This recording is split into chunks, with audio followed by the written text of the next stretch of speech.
뉴스 헬리콥터를 타고 뉴스의 현장을 누비고 있습니다. 도널드 트럼프 미국 대통령 측이 지난해 말 사드 배치 비용을 우리 정부에 요구했다는 보도가 나왔습니다. 청와대는 즉각 오보라고 부인했지만 더불어민주당이 김관진 청와대 국가안보실장을 고발하기로 했습니다. 대통령이 탄핵당해서 부재한 상태인데 청와대는 가동되고 있군요. 그런 청와대가 유일하게 한 일이 기습적이고 폭력적인 사드 배치였고요. 그런데 이자들 월급은 미국 정부로부터 받겠지요? 미국의 이익을 대변하고 있으니 말입니다. 경남 거제 삼성중공업 조선소 사고 현장은 그야말로 아수라장이었습니다. 노동자 31명의 사망을 낸 참사. 노동절 휴일임에도 이런 대형 참사가 있었던 것은 사고 당시 현장에서는 비정규직 노동자들이 출근했기 때문이라고 합니다. 무너진 크레인은 한국 조선업을 상징하고 한국 재벌의 비정규직 노동자에 대한 인식을 상징하고 아울러 총수가 구속된 삼성을 상징하는 것이 아닐까요? 그런데 왜 죽음은 힘없는 노동자의 몫이어야 합니까?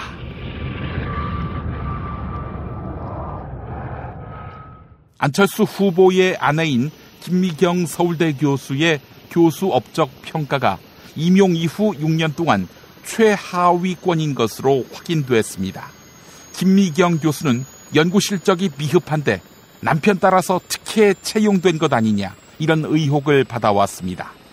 얼마 전 안철수 후보, 충분히 자격 있는 여성도 많은데 여성은 항상 남편의 덕을 보아서 채용된다는 말인가, 이런 말을 했지요.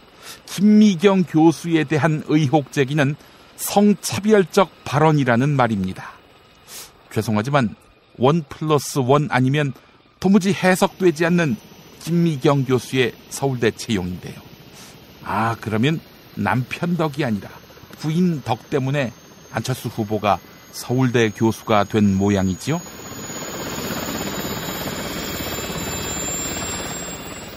광고 후에 김용민의 뉴스 농장으로 이어집니다.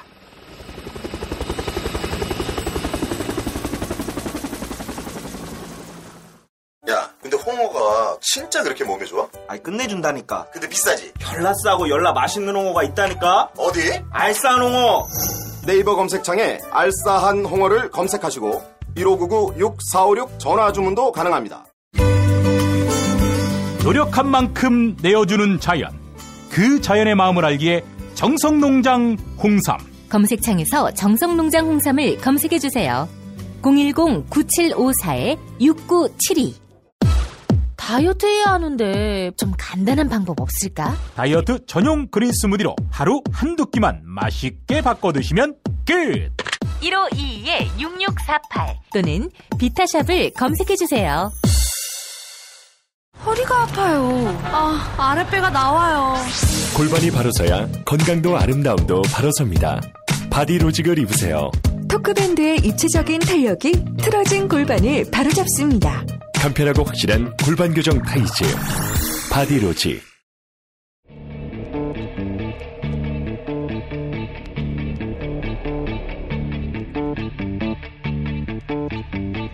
김용민의 뉴스 농장.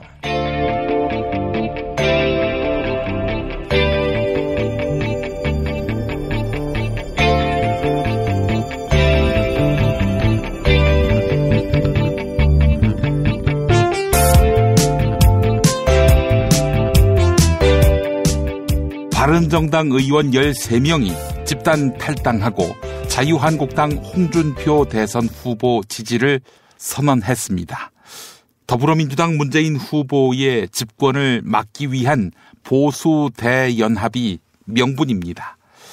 바른정당 유승민 후보가 완주 의지를 굽히지 않는 상황에서 선택지는 이것뿐이었다라는 말인데, 최강욱 변호사는 역시 걸레는 빨아도 걸레다, 이런 촌평을 내놓았습니다.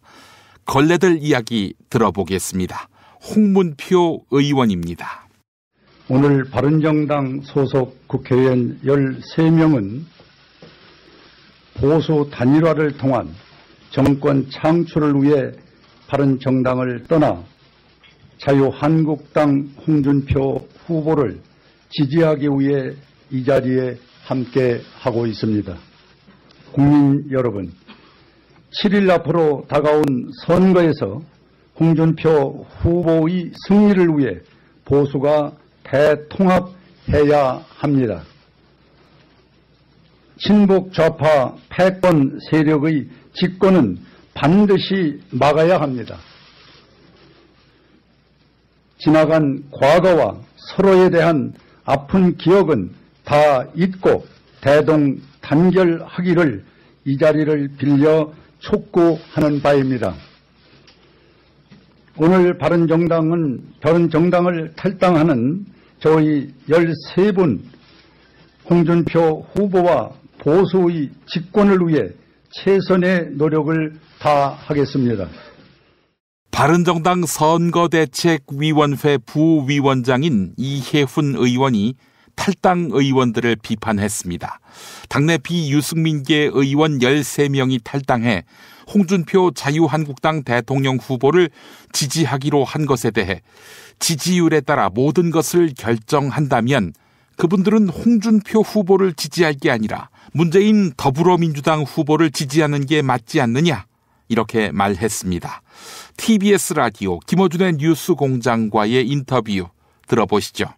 선대위 본부장 세 분이 요구한 것은 사퇴라기보다는 네. 유승민 후보가 대선 후보 지지율은 낮지만 보수 후보 적합도는 높으니까 네. 이 방식으로 단일화 제안을 하면 유승민 후보에게 기회가 있지 않냐, 이런 네. 이제 제안이었던 거네요, 말하자면. 네, 누구에게 기회가 오고 가고 그런 걸 그분들이 감안을 하셨는지 모르겠지만, 워낙 당이 다른 사람들끼리 후보 단일화라는 것은 여론조사 말고는 방법이 없으니 그렇게 제안하시지 않았나 싶습니다. 알겠습니다. 근데 이제 여론조사 결과가 홍준표 후보가 유승민 후보를 한 번도 단일화 조사에서는 이기질 못했으니, 특히나 이제 어제 나온 그 TV조선인가요? 거기 여론조사는 거의 하프스코어로 지는 걸로 나오니까 홍준표 후보가 받지 못할 걸로 보이긴 합니다. 알겠습니다. 그건 사실상 거의 물 건너가는 것 같은 게, 유승민 후보 본인이 네. 완주 의지를 여러 차례 표명했지만 어제는 다시 한번 강조했지 않습니까? 네. 이건 이제 일주일밖에 안 남았으니 완주를 100% 한다고 봐야 되겠군요. 네네. 자, 그런데 탈당파를 보니까 김무성계가 대부분입니다. 혹시 김무성이 배후에서 조종한 것은 아닐까? 김무성 전 새누리당 대표는 바른정당을 만든 본인이 어떻게 보면 주인의 입장인데 내가 어떻게 당을 나가겠느냐, 이렇게 말했습니다. 그렇다면 김무성은 그들에게서 단체로 배신당했다는 말일까? 이걸 믿는 사람은 거의 없지요. YTN 라디오 신율의 출발 새 아침 들어보겠습니다. 근데 제가 궁금한 게 또 하나 있는 게 정치공학적 얘기인데, 지금 나가시려고 하는 의원분들이 대부분 김무성계라고 알려지고 있지 않습니까? 네, 그렇습니다. 근데 김무성계 의원들은 나가고 김무성 전 대표는 당에 남고, 이건 어떤 겁니까? 이건 또? 네? 네, 여러 가지 좀 모순이죠. 모순인데 김무성 대표님은 어쨌든 말씀이 당을 만든 본인, 이제 어떻게 보면 주인의 입장에서 내가 어떻게 당을 나가겠느냐, 이렇게 말씀하시고 당을 나가지 않겠다고 어제까지 말씀하고 계십니다. 그럼 계파의 와인가요? 그렇게 네? 표현을 해도 반박할 말이 없어진 것 같아요. 아니, 계파의 수장은 남고 계파에 속한 의원들은 나가고, 이런 경우는 없었거든요, 사실 우리나라 정당사에. 예? 사실 어떻게 보면은 지금 남겠다고 한 분 중에 김무성계는 단 한 명도 없습니다. 같은 당 이준석 서울 노원병 지역위원장은 탈당파의 욕망을 여과 없이 폭로했습니다. 묵직한 팩트 폭행이라고 해야 할까요? 탈당파가 보수의 대선 승리 따위는 관심에 없다는 뜻입니다. 들어보시죠. CBS 라디오 김현정의 뉴스쇼에서 했던 말입니다. 그래서 어제 SNS에다가 배신자라는 표현도 안 맞는다. 쫄보다 이렇게 쓰셨어요. 굉장히 거칠게 비판하셨어요. 그러니까 제가 일반적으로 생각할 때 배신자 프레임이라는 건요, 뭐 정치하는 사람들끼리 당을 옮길 수 있는 거고 뭐 갈 수 있는 거기 때문에 그거는 뭐 별로 입에 담기 좋은 말은 아닌 것 같고요. 다만 뭐 그렇게 옮기려면 사상적으로 안 맞는 부분이라든지 이런 것들이 좀 있어야 되는 것인데 지금 잠깐에 벌어진 사태 같은 경우에는 그런 건 전혀 관계가 없는 것 같거든요. 그래요. 아니 근데 명분은 뭐냐면 이대로 가면은 좌파 세력에게 집권을 넘겨야 되는 상황이 되기 때문에 그거는 더 큰 잘못이다. 정권 뺏기는 게 이거거든요. 명분이. 원래 바른정당 창당할 때는 원래 비슷한 분들이 무슨 말씀하셨냐면은 계란을 한 바구니에 모아가지고 폭삭 망하느니 차라리 나눠 담자였거든요. 그러니까 원래 그게 이쪽으로 붙이면 저쪽으로 붙이면 뭐 각자 말이 되는 거기 때문에. 뭐 지금 뭐 무슨 뭐 모여야 산다 이런 거는 뭐 그냥 정치적 고호입니다. 그거는. 정치적 고호다. 그러니까 배신자라는 프레임조차도 아깝다라는 생각을 하신 거예요. 진짜 이유는 뭐라고 그러면 보십니까? 저는 제가 봤을 때는 결국엔 내년에 지방선거가 영향을 끼칠 거라 봐요. 그러니까 지방선거에서 사실 본인들이 이제 있는 지역구에 뭐 구의원, 시의원들 이런 분들, 구청장 이런 분들 이 사실 그분들 지역 정치 대신해주는 분들 많거든요. 그러니까 그 조직이 무너지는 것 이런 것들 좀 생각하고 있는 것도 있고 사실 국회의원 선거 3년 남았는데 이렇게 빨리 움직이는 걸 보면은 제 생각에 뭐 그런 고민이 많았을 것 같습니다. 결국은 바른정당으로는 좀 힘들지 않겠는가라는 생각을 벌써 하고 이미 그냥 먼저 나가버린다 그 말씀이죠. 원래 본가로 간다, 돌아간다. 그렇죠. 그리고 지금 뭐 이제 당에서 보면은 유승민 후보의 인기는 개인적으로 뭐 이제 대중사에서 높아져 가지만은 반대로 의원들의 과거에 탄핵 정부에 있었던 그 주목도나 이런 건 많이 사라지지 않았습니까? 그렇죠. 그런 부분도 이제 고민이 많이 되겠죠. 안철수 국민의당 대선 후보를 지원하고 있는 김한길 전 새정치민주연합 공동대표는 이번 바른정당 탈당 사태와 관련해 판세에는 큰 영향이 없을 것이며 도리어 국민에게 따가운 시선만 살 것이라고 의미를 깎아내렸습니다. SBS 라디오 박진호의 시사전망대 1부입니다. 김 전 대표 아시겠지만 어젯밤에 바른정당 의원들 상당수가 이제 14명인가요? 홍준표 자유한국당 후보를 만났고 또 지금 여러 가지 조짐이 유승민 홍준표 후보의 단일화 논의를 좀 진행하려고 하는 그런 움직임이 뚜렷한데요. 이게 어떻게 판세에 영향을 줄 거로 보십니까? 글쎄요, 아직 정확하지도 않은 이 남해당 일에 대해서 제가 언급하는 게 적절한지 모르겠습니다만은, 어쨌든 두 당의 가장 큰 차이는 탄핵에 찬성했느냐 반대했느냐 하는 것 아니겠습니까? 네. 탄핵에 찬성했던 사람들이 탄핵에 반대했던 세력에 더해질 때 뭐라고 말할지 또 이러한 것을 국민들이 어떻게 보실지 걱정이 되네요. 그러면은 뭐 보수 후보 단일화가 돼도 판세에는 큰 영향이 없을 것이다 이렇게 보시는 건가요? 크게 영향이 없을 것 같은데요. 아, 그래요? 저는요, 지금 그 홍준표 후보가 상당히 상승세를 타고 있다고 하지만 많은 분들이 관심 있게 보는 것이 홍준표 후보가 15% 이상의 지지율을 획득해서 선거에 쓴 비용을 국가로부터 보존받을 수 있느냐 없느냐 이렇게 보고 있는 거 아니겠어요? 홍준표 후보를 찍어서 홍준표 대통령을 만들 수 있다고 생각하는 사람이 얼마나 될지 잘 모르겠습니다. 알겠습니다. 이제 투표일이 하루하루 다가오면서 많은 유권자들께서 진지하게 심각하게 고민하고 계시다고 봐요. 홍준표 후보를 찍으면 이것이 결과적으로는 누구를 대통령 만드는데 도움을 주게 되는구나 이런 것을 잘 고려하시면 현명하게 잘 판단하실 것이다 그렇게 봅니다. 그런데 바른정당 의원들이 어제 이제 조짐대로 합류를 한다면 홍준표 후보 지지율이 좀 상승세를 타지 않을까요? 더? 제가 조금 전에 말씀드린 것처럼 탄핵에 찬성했던 분들이 탄핵에 반대했던 분들 쪽에 합쳐진다는 것이 국민들 보기에 좋은 모습일지에 대해서는 걱정되는 바가 큽니다. 정의당 원내대표 노회찬 의원의 촌평도 들어보아야 합니다. 어떻게 하면 대선판을 정리할 것인가가 아니라 어떻게 하면 내가 살 것인가 하는 게 그들의 관심사다. 무차별적인 팩트 폭행 2입니다.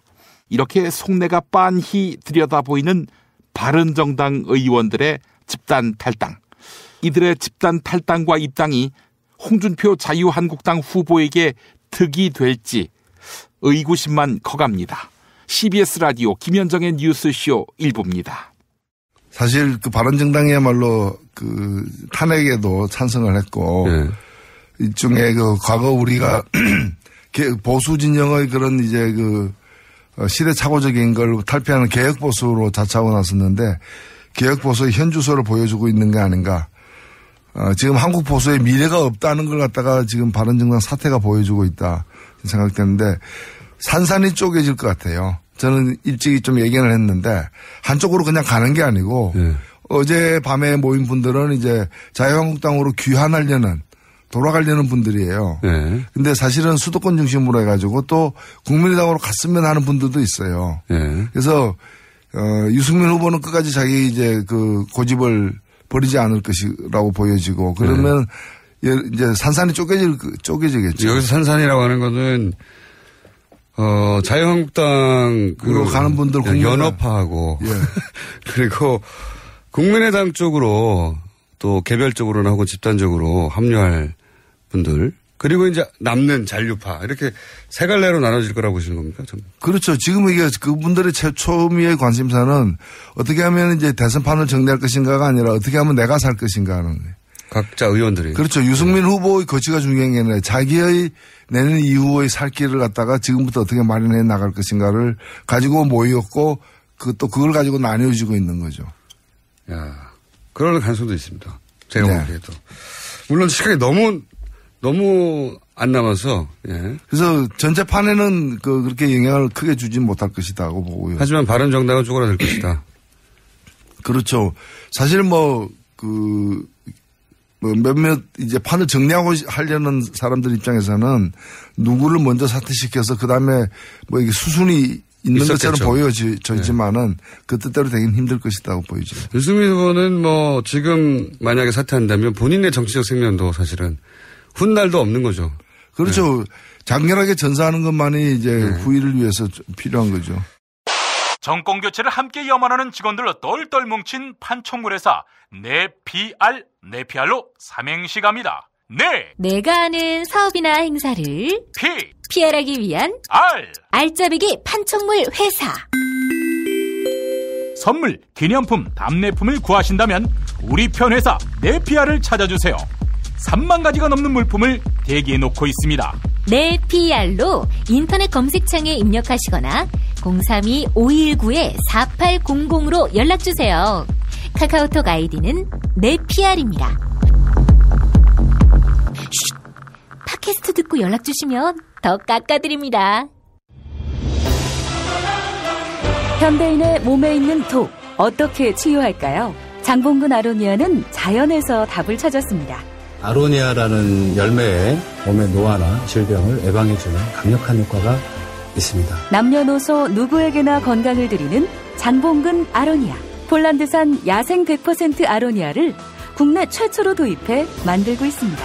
아로니아 안토시아닌이 혈관을 보호하고 혈관의 혈전을 억제시키는 효과가 있는 것으로 검색창에서 장봉근 아로니아를 찾으시고 전화 문의는 1522-1194로 하시면 됩니다. 안녕하십니까. 대한한의사협회장 김필건입니다. 세계는 지금 서양의학의 한계를 극복하고자 한의학에 관심을 기울이고 있습니다.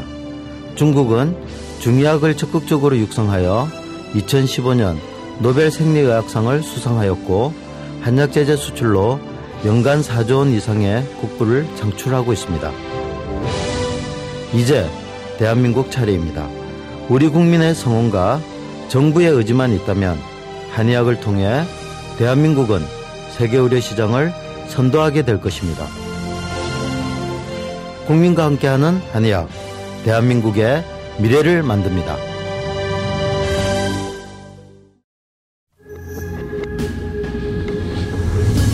안녕하십니까. 문재인입니다. 안녕하십니까. 안철수입니다.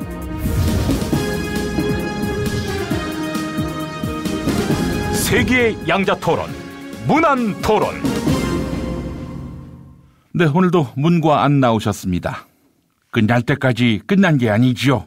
압도적인 정권교체로 공정하고 정의로운 시대 반드시 열어야겠습니다. 한 사람 더 전화해 주십시오. 저 문재인에게 힘을 실어주십시오. 우리 딸이 저보고 도덕성을 갖춘 지도자라고 했습니다. 지난해 11월 촛불 집회에서 했던 제 연설을 보고는 우리 딸이 감동 먹었습니다. 아니, 안 후보님 촛불 집회에 안 나갔다고 자랑하지 않았습니까? 아내인 김미경 교수가 안 후보님한테는 거짓말 유전자가 없다고 하더니 아버지와 딸 중에 누가 거짓말을 한 겁니까? 아니면은 거짓말 유전자가 없다고 한 김미경 교수가 거짓말을 한 것입니까? 헛소리하지 마십시오. 뒷모습까지도 아름다운 지도자가 저라고 했습니다. 서울대 의대 교수가 내린 진단을 당신이 무슨 자격으로 무시합니까? 뒷모습 아름다운 걸 과시하려면 퇴장을 하셔야지요. 따님께서도 우리 안 후보님 퇴장을 원하는 것 같습니다. 안 후보님 멘토였던 윤여준 전 장관, 이분도 안철수 이자가 내게 얼마나 거짓말을 했는지 알아야겠다, 이렇게 목소리를 높이지 않았습니까?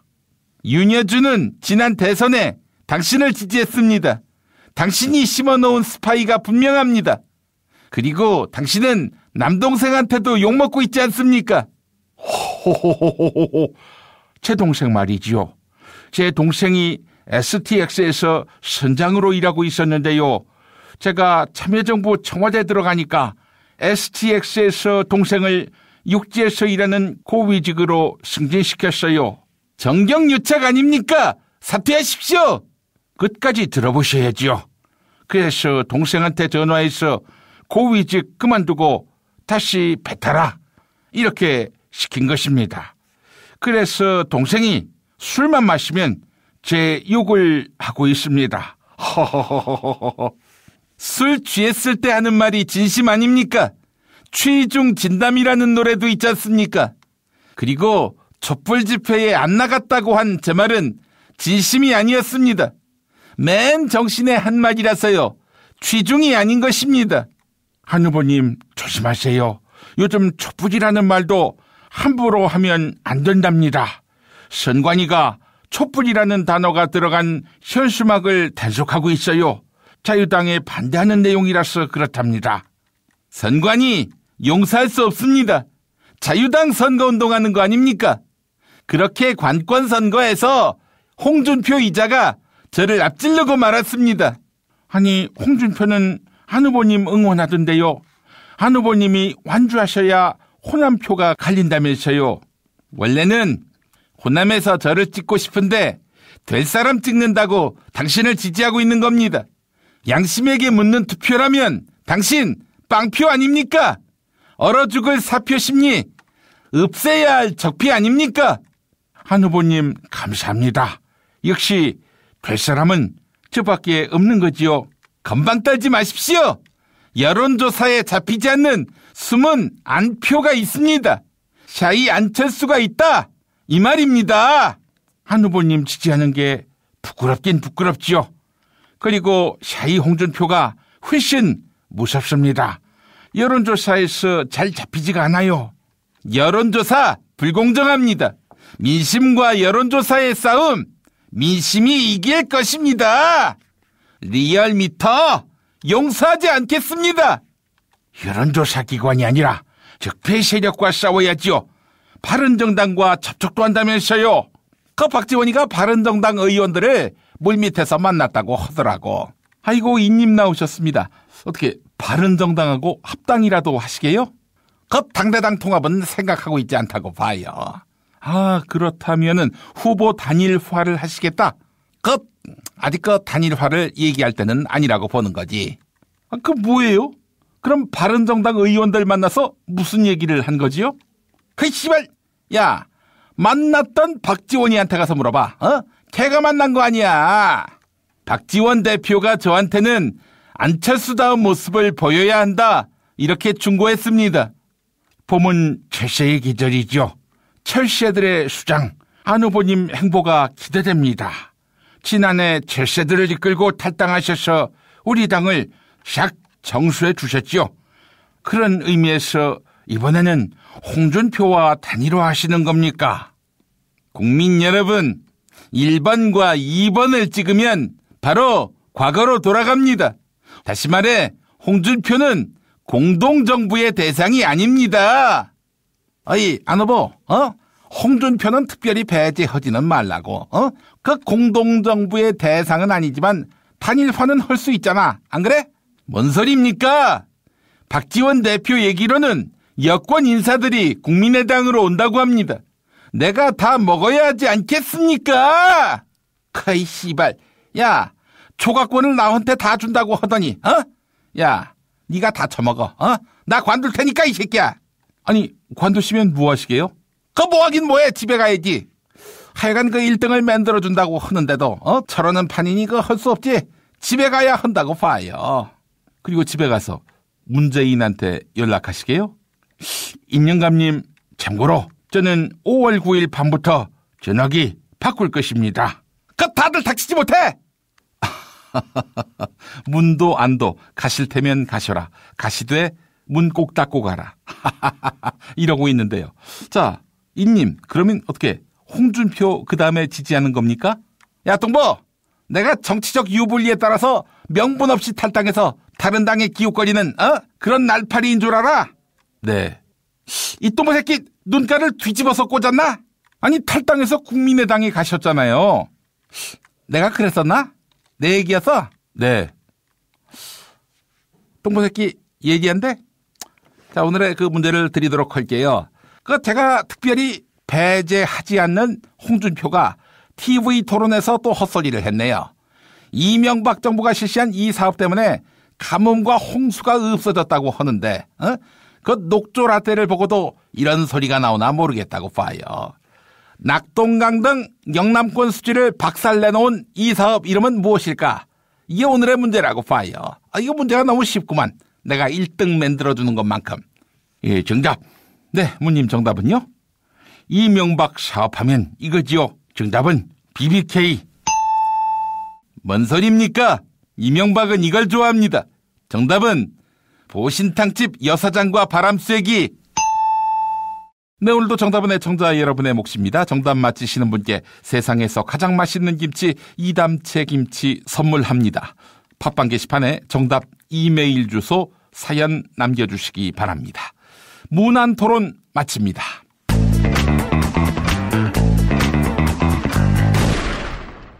박근혜 왜 저러지? 문재인, 김무성, 안철수는 또 왜 저러지? 뉴스로는 알 수 없는 진짜 정치 현장 이야기. 한겨레 정치팀 기자들이 취재 수첩을 낱낱이 공개합니다. 본격 정치관찰 팟캐스트. 언니가 보고 있다. 팟빵에서 언니를 검색하세요. 한겨레 정치바와 함께하는 정치 한 건에 써. 한겨레 이승준 기자 만나겠습니다. 이승준 기자님. 네, 안녕하세요. 예. 바른정당 네. 13명의 의원의 탈당. 앞서서 네. 이제 이은재 의원도 탈당했기 때문에 14명이라 해야 하겠네요. 네, 그리고 내일 모레 정운천 의원도 지역구에서 탈당 선언을 할 거라서요. 네. 총 15명으로 가야 될 것 같습니다. 어쨌든 어제까지의 그 탈당으로 원내 교섭단체 지위를 상실했죠? 네, 맞습니다. 네. 100일도 안 됐죠, 지금 사실. 네. 보수 정치인들은 이렇게 원내 교섭단체가 안 되는 와중에서 정치 못할 텐데. 아니, 무슨 그런 얘기가 나오더라고요. 우리가 진보 진영의 정의당처럼 대의명분을 갖고 정치를 해야 한다. 그래서 보수 혁신을 해야 한다. 이런 식으로 유승민 바른정당 대선 후보가 얘기했더니 거기 모였던 의원들이 발끈해서 결국 탈당을 결의했다. 이런 얘기가 나오고 있던데. 그건 일주일 전 의총 단일화를 할지 거기서 이제 막 공방을 벌였던 의총에서 이제 유승민 의원도 그렇고 유승민계 의원들이 예. 한번 우리가 보수의 정의당이 돼보자 이런 얘기를 했는데요. 그거 못 참지. 그렇죠. 이제 그 발언에 엄청나게 이제 화를 냈다고 하더라고요. 우리가 왜 정의당이 돼야 되냐. 네. 이게 대한민국 보수의 민낯입니다. 이런 거 못 참아요. 이런 식으로 고생하는 거, 이렇게 소수자가 되는 거 참을 수 없어 합니다. 힘이 있어야 하고 돈이 있어야 하는 게 이게 바로 한국 보수 정치의 본질입니다, 이게. 네, 그렇습니다. 한 번도 겪어보지 못한 거죠. 이게 거리로 나가야 되는데 이제 이런 걸 참을 수 없는 거고요. 그 탈당 결의문을 제가 찾아봤어요. 12월 21일 작년에. 근데 이제 가짜 보수와 결별하고 친박 패권을 딛고 일어서겠다라고 했는데 결국은 다시 그 가짜 보수라고 규정했던 당으로 돌아가는 거 보면 최소한의 가치 철학도 없어 보이고요. 뭐 이거 비판을 피할 수 없는 행태인 것 같습니다. 아니 안민석 의원이 그런 말을 한 모양인데 김성태 의원하고 이 두 분이 저 라디오 출연도 많이 하고 그러지 않습니까? 네, 라디오 출연에서 인기를 모으셨죠. 또 김성태 의원 같은 경우는. 네. 김성태 의원한테 안민석 의원이 박쥐가 힘든 거다. 네. 아 잠깐 그 부분을 한번 좀 들어보도록 하겠습니다. 네. 이 박쥐가 힘든 거다. 이게 저 국민 TV가 촬영한 건데요. 잠깐 들어보시겠습니다. 네. 그러니까 상황이 탈당할 때와 들어갈 때와 달라진 상황이 뭐가 있나요? 본회 좀 열심히 해주고 워낙 이게 박쥐가 힘든 거야. 지금 김성태 의원이 그 고뇌에 찬 결단을 했다고 하니까 안민석 민주당 의원이 박쥐가 원래 힘든 거야 이런 말을 했습니다. 네, 뭐 정확한 표현인 것 같고요. 이 또 김성태 의원이나 뭐 장제원, 황영철 의원, 뭐 권성동 의원 이분들 다 탄핵 정국에서 나름 스타가 됐잖아요. 그렇죠. 그런데 이분들이 다시 이런 결정을 한 것에 대해서 사실 시민들도 좀 실망하는 분들이 있는 것 같아요. 이게 바른정당 지지자가 아니어도 어쨌든 이들한테서 시원한 모습을 봤잖아요. 그렇죠. 을 통해서 사이다 발언들도 많이 받고 김성태 의원은 뭐 쿨가이라는 별명도 얻었고 뉴스공장 출연하면서 엄청나게 인기를 얻었는데 기대에 져버리는 행동들 때문에 누리꾼들 같은 경우도 지금 보면 이 실망했다는 반응도 엄청나게 나오고 있습니다. 네. 아니 안민석 의원이 이게 또 약을 먹고 네. 네, 아주 흥미로운 장면이었습니다. 뭐 이승준 기자님 방금 말씀하셨지만은 이건 뭐 납득이 안 돼요. 물론 이제 바른정당 후보에게 표를 던질 생각이 없는 분들에게서 나오는 실망이 무슨 큰 의미가 있겠냐라고 바른정당 의원들이 생각할진 모르겠지만 그게 또 그렇지 않거든요. 네, 그 바른정당 게시판을 들어가 보니까 그 어제 밤부터 오늘 아침 탈당 기자회견 전후까지 엄청나게 그 탈당파연대 비판하는 글이나 아니면 굳세어라 유승민 이런 글들이 엄청나게 올라오더라고요. 예. 시민들이 어떻게 보면 실망한 모습들을 그러니까 이게 뭐 욕설도 아니고 논리적으로 쓰신 분들이 엄청 많더라고요. 이게 너희가 가치가 있냐 철학이 있냐 그리고 유승민 후보를 후원하겠다 이런 글들도 계속 올라왔고요. 네. 그래서 저는 사실 서청원, 윤상현, 뭐 유기준 의원, 김진태 의원이 그동안 한 말에 별로 고개를 끄덕인 적이 없는데 오늘 이제 이분들의 입장을 보면서 제가 처음으로 고개를 끄덕였는데요. 서청원 의원 입장 보면 벼룩에도 낯짝이 라는 속담이 있다라고 했는데 그렇죠 사실 네. 그리고 탄핵을 얘기해 놓고서는 이제 와서 다시 돌아온다는 게 이게 기본적인 정치 철학이 있는 거냐라고 공격을 했는데 처음으로 이 서청원 의원이나 김진태 의원의 이 말들에 제가 고개를 끄덕이는 경우도 생겼습니다. 네. 근데 제가 이래저래 판세 분석이 아주 탁월한 분들한테 여쭤봤는데 이번 14명에서 15명의 탈당 후 자유한국당 입당이 홍준표 후보에게 별 도움이 안 될 것이다. 이런 얘기를 다 하더라고요. 한 사람 빠짐없이. 네. 아무래도 이제 홍 후보의 지금 지지세는 사실 나올 만큼 또 다 나온 거잖아요. 어떻게 보면 그동안 숨어있던 보수 표들이 나온 건데 주로 TK와 고령층에서 나오는 표들인데 이제 이 바른정당 의원들 같은 경우 사실상 박근혜 대통령을 탄핵하겠다고 나간 사람들이잖아요. 근데 이제 홍 후보를 지지하는 사람들은 박근혜 대통령 탄핵에 대해서 여전히 불만을 가지고 있는 분들인데 이분들이 온다고 해서 이 표가 결집이 될지는 좀 의문이 들고요. 또 홍 후보가 유승민 후보만 절대 안 된다고 하잖아요. 단일화 제안에서 거부했다고 하던데 홍 후보 입장에서도 배신자라는 낙인이 찍혀있는 유 후보를 랑 단일화를 하거나 받았을 경우에는 대구 경북에서 별로 좋은 반응을 얻을 수가 없죠. 그러니까 사실상 이거는 그냥 여의도 정치에서 이제 어떻게 보면 그냥 사건이나 소란이 일어난 걸 볼 수 있지만 실제 득표에는 도움이 될지는 저도 좀 의문이 들더라고요. 일단 뭐 단일화는 없는 거죠? 현재로서는 거의 불가능하다고 보고요. 유 후보 같은 경우는 오늘 그 의원들이 탈당 기자회견할 때도 정상적으로 영등포 지구대 방문 일정을 하더라고요. 라이브 방송을 또 하고 뭐 그러던데 예. 그렇게 했고 뭐 홍 후보를 만날 거냐는 질문에도 내가 왜 그 사람을 만나야 되냐 이런 식으로 불쾌한 모습을 보였고요. 그다음에 예. 탈당 논의가 진행될 때 유 후보 페이스북에 단일화합니다라는 말이 나서 저도 낚일 뻔했는데 네. 국민과이라는 말을 붙였더라고요. 유 후보가. 그리고 그 이후에 자기가 뭐 손글씨로 직접 써서 끝까지 간다. 과거에 국회법 파동 때 박근혜 대통령을 치고받으면서 썼던 글이 그때 화제가 됐었잖아요. 예. 정치에 대해서 내가 다시 한번 묻겠다. 이런 글과 비슷하게 써서 자기는 외롭고 힘들지만 완주하겠다. 이런 입장을 계속 보이고 있고 오늘도 계속 그거를 영상으로 만들어서 퍼뜨리고 자신의 의지엔 변함이 없다. 이런 걸 계속 피력하고 있습니다. 최강욱 변호사가 한 말이 계속 머리를 맴도네요. 제가 모두에서도 얘기했습니다마는 걸레는 빨아봐야 걸레다. 뭐 이런 말. 예. 네. 탈당해서 자유한국당 간 의원들에게 드리는 말씀이었습니다. 자, 그런데 이제 자유한국당 들어가려고 했더니 이 친박들이 바리케이트를 치고 막고 있네요. 네, 맞습니다. 뭐 앞서 말씀드렸지만 이제 서청원 의원이나 뭐 김진태, 한성교 의원, 윤상현 의원들이 나갈 때는 언제고 이제 마음대로 들어올 수 있냐 이런 얘기인 거고요. 옥석을 가려봐야겠다. 이런 식으로 지금 입장을 보이고 있는데요. 예. 아무래도 이제 일단 탄핵에 대한 분노를 표시해야 지지자들이 결집할 수 있다는 거 하나랑요. 그 다음에 실제로 이들 비유승민계 의원들이라고 하는데 이제 중요한 인물이 있죠. 예. 김무성.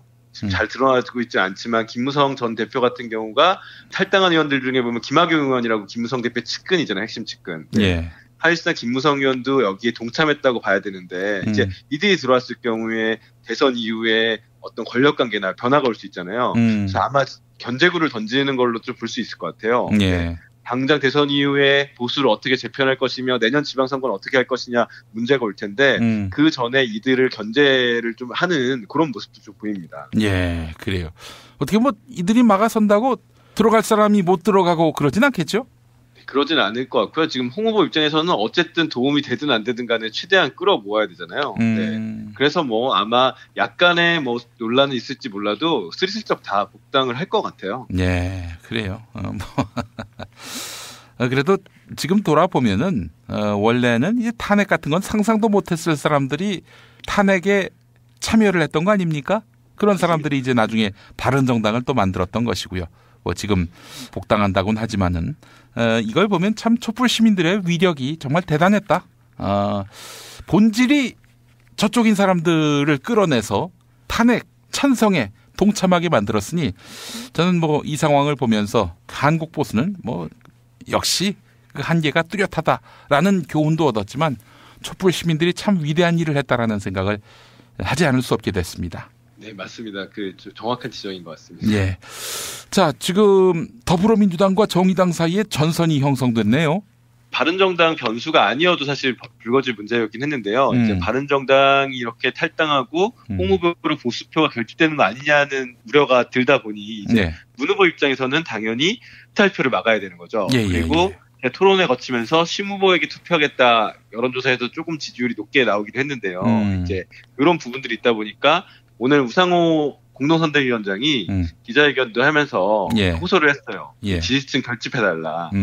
그리고 사실상 노골적으로 심 후보한테 심 후보는 다음에 지지할 수 있으니 정의당은 이번에는 민주당에게 지지를 해달라고 호소를 했는데요. 아무래도 민주당 입장에서는 지금 1위를 붙이고 있지만 과반수 이상 득표를 얻어야지 향후 전국 운영에서도 탄력을 받잖아요. 그렇기 때문에 일단은 사표 논리로 정의당의 갈 표를 민주당에 달라라고 호소하는 거고요. 그다음에 또 항상 돌다리도 두들겨 봐야 되잖아요. 실제로 우 선대위원장이 지역을 돌아보니 뭐 고향의 속초도 가보고 해보니 여전히 관망하는 흐름들이 있다. 그리고 연휴가 있다 보니까 지금 사실 사전투표도 있지만 투표율이 낮을 거라는 관측이 나오고 있잖아요. 지금 각 당이 사전투표부터 사활을 걸고 있긴 하는데요. 그러다 보니까 이제 우 위원장 같은 경우에는 민주당에게 지금 표를 몰아줘야지 확실한 정권 교체가 가능하다 이렇게 입장을 냈어요. 근데 이제 이러다 보니까 심 후보 쪽에서는 당연히 자기들에게 표를 하는 건 사표가 아니다라고 반응할 수밖에 없었죠.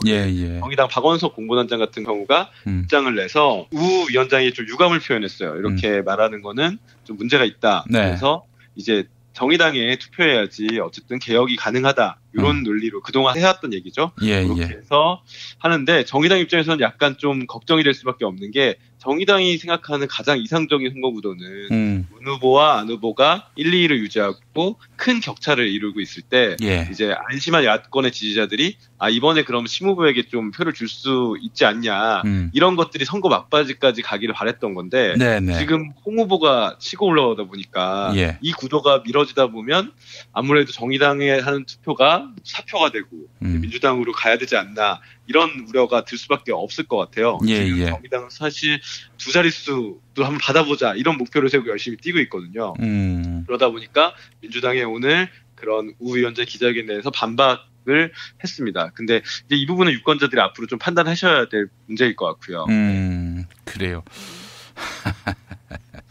아이고, 뭐 정의당 표가 이제 원래 문재인 후보에게 올 표인지 그거는 제가 잘 모르겠습니다만은 지금 더불어민주당이 이거 못지않게 대구 경북 그리고 부산 울산 경남 지역에서 열심히 득표 활동을 벌이는 것도 필요하다.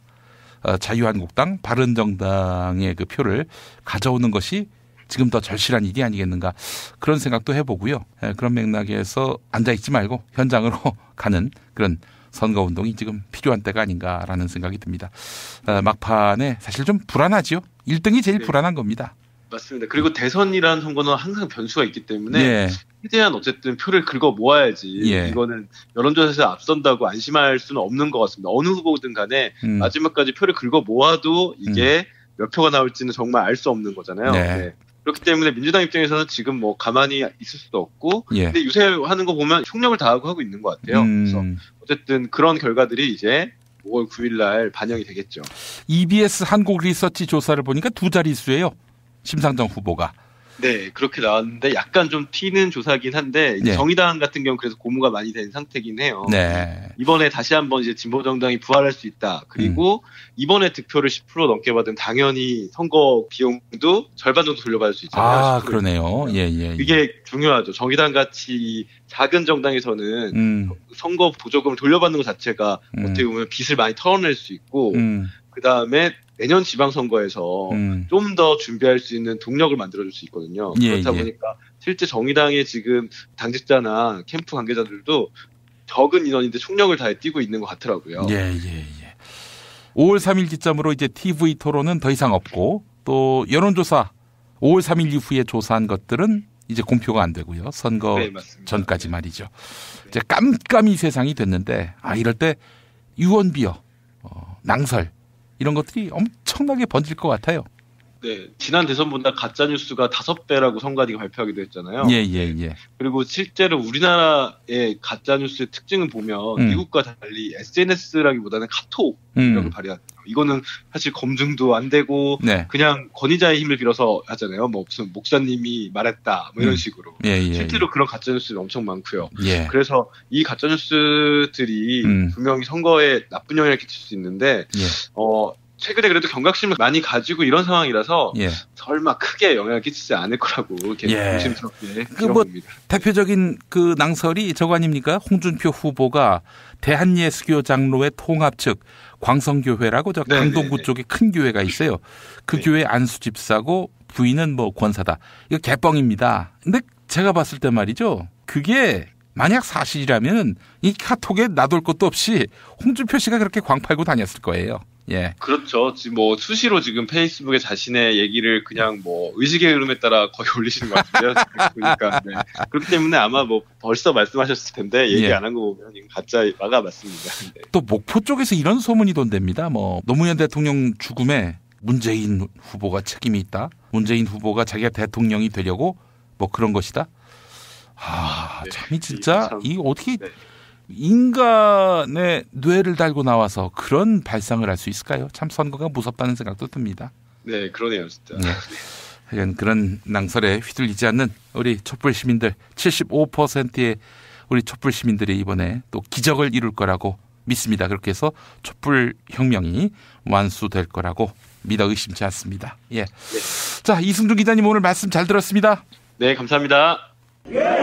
술자리 많은 요즘 3차까지 달린 당신을 위한 필수품. 전창걸의 새싹 땅콩차. 이제 속쓰림은 잊으세요. 070-8635-1288 070-8635-1288 깨끗한 국내산 닭 많습니다.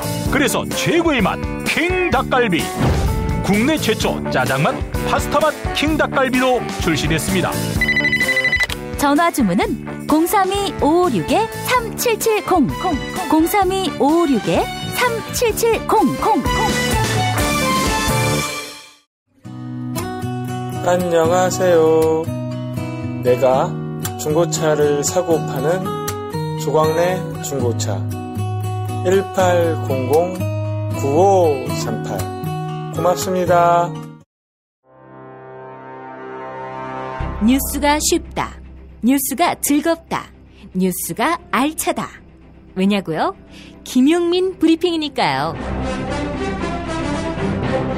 일부에서 주장하는 방송 장악은 그것을 할 의도도 전혀 없고 법적으로도 불가능합니다. 우리 공동체가 꼭 알아야 할 뉴스. 여러분의 뉴스 보좌관 김용민이 챙겨드립니다.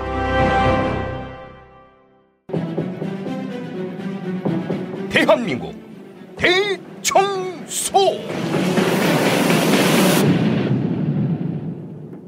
인권운동가 고상만 반장 만나겠습니다. 고 반장님. 예, 안녕하세요. 고상만입니다. 생각해보니까 우리 고 반장님 방송이 대선 전 마지막 방송이네요. 예, 대선 전 마지막 방송이고 투표일이니까 아마 특별 방송 하나요? 어떻게 돼요? 아무래도 특별 방송을 해야 될 것 같은데 우리 그럼 오늘이 마지막 방송이네요. 우리 상만이 형님한테 전화 한번 드릴 겁니다. 예. 아니 그나저나 다음 주에 홍준표가 되면은 뭐 바로 이민 가셔야 하는 거 아닙니까? 제가 같이 가서 함께 장렬히 최후를 맞이하겠습니다. 아유 정말 그런 일이 있다면 사실은 악몽 중에 최악의 악몽이죠. 지난 금요일이었나요? 우리 군의문사 유가족 어머니들이 나오셔서 세상에서 가장 슬픈 지지 선언을 하셨단 말이죠.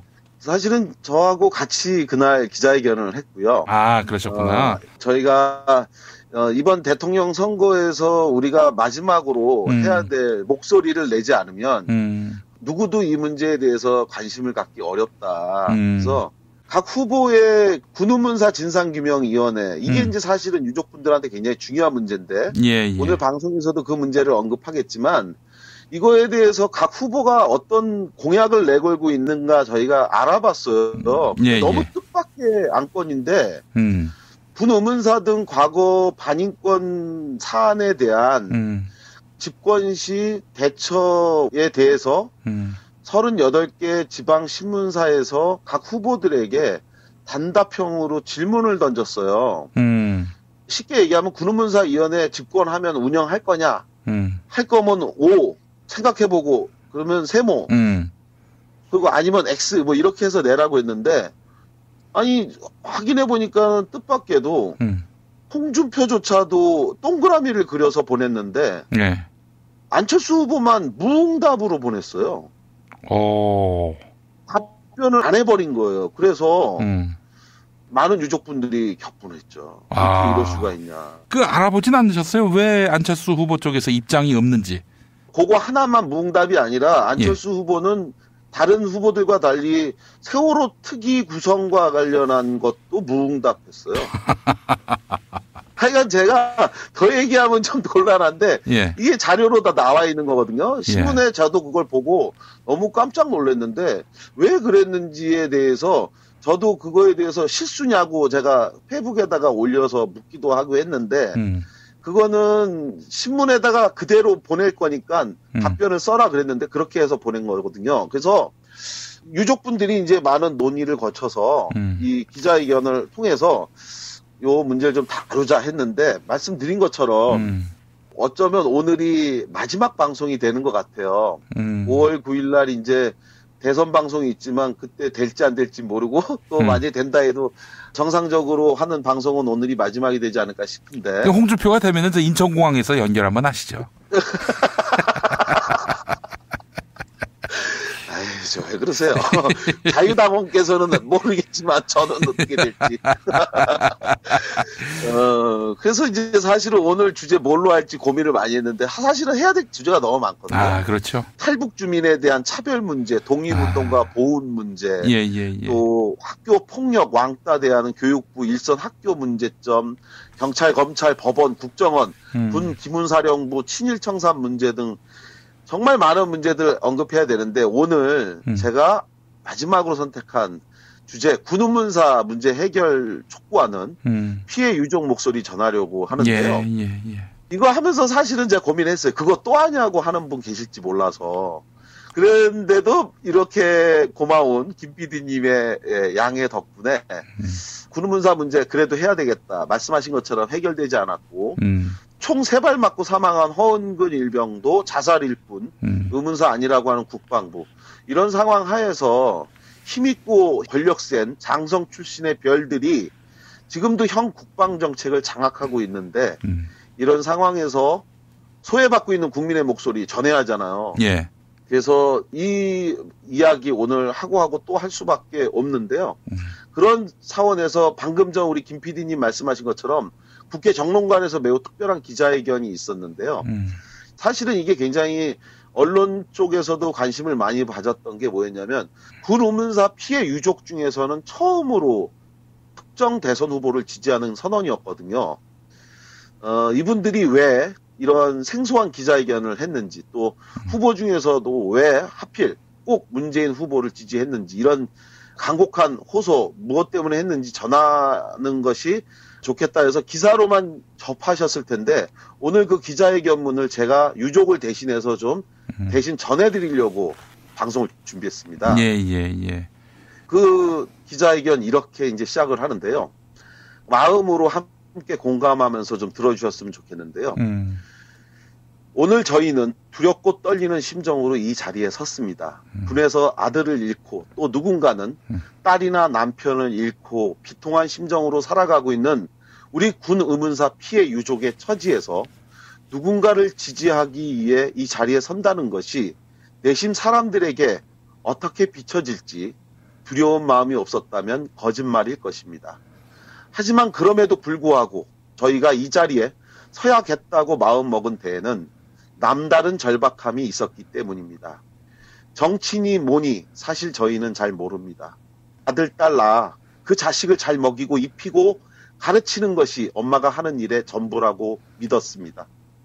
그리고 그렇게 키운 아들을 의무복무 제도하에서 누구처럼 기피하지 않고 군에 입대시켰습니다.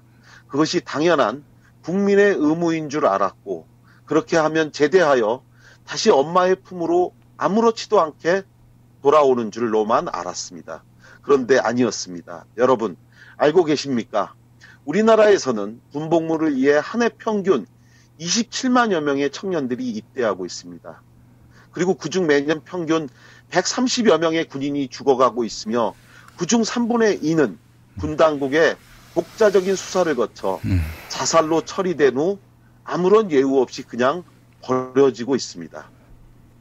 우리 역시 이런 사실을 알게 된 것은 어느 날 전화벨이 울리면서였습니다. 부대에서 걸려온 전화는 내 아들이 자살했다는 소식이었습니다. 군에 가기 전까지 멀쩡했던 내 아들이 왜 죽었냐고 물었으나 군부대 높은 분들은 자살이니 어서 시신을 가져가라는 닥달만 할 뿐이었습니다. 그때 알았습니다. 자살로 처리된 군인 유족에게 이 나라가 해주는 예우가 딱 2가지뿐이라는 점 말입니다. 자살을 인정할 경우에만 주는 장관 1호금과 죽은 아들의 시신이 전부였습니다. 이런 줄 알았다면 어느 부모가 아들을 군대에 보낼까요? 우리 품 안에서 멀쩡했던 아들이 왜 죽었는지 어떻게 죽었는지 알지도 못한 채 우린 그렇게 빼앗겼습니다. 스스로 목을 메었고 또 총을 쏴 자살했으니 군대 책임은 없다고 했습니다. 하지만 우리는 믿을 수 없습니다. 내 아들이 이 엄마를 두고 왜 죽으려는 모진 마음을 먹은 것인지 도대체 군에 입대한 후 무슨 일이 그 안에서 벌어진 것인지 우리는 전혀 알 수가 없습니다. 그 이유를 알기 위해 아들을 잃고 난 후 우리 엄마들은 거리에서 국회 앞에서 국방부 철문 앞에서 부대 정문 앞에서 울고 또 울며 매달렸습니다. 그래서 했던 잔인한 말이 있었습니다. 전 국민에게 큰 충격을 줬던 윤일병 사건 때의 일입니다. 이런 말씀을 윤일병의 부모님이 들으실까 송구하지만 저희는 차라리 윤일병의 부모님이 부럽다고 울었습니다. 적어도 윤일병의 부모님은 어떻게 아들을 잃었는지 이유라도 알게 되었으니 말입니다. 하지만 우리는 아들이 왜 죽었는지 그 이유도 모릅니다. 그러니 부럽다는 것입니다. 왜 우리가 이런 잔인한 말을 해야 할까요? 저희가 원하는 것은 보상이 아닙니다. 아들을 잃고 그것으로 팔자 고치려는 부모가 어디 있겠습니까? 다만 우리 아들이 어떻게 죽었는지, 왜 죽었는지, 무엇 때문에 죽었는지 그 이유만이라도 알고 싶다는 것입니다. 그리고 그렇게 밝혀진 진실에 따라 대한민국이 그 불쌍한 청년들의 죽음을 순직 안장해 달라는 호소입니다. 부모가 돌아가시면 산에 묻고 자식이 죽으면 부모 가슴에 묻는다는 말이 있습니다.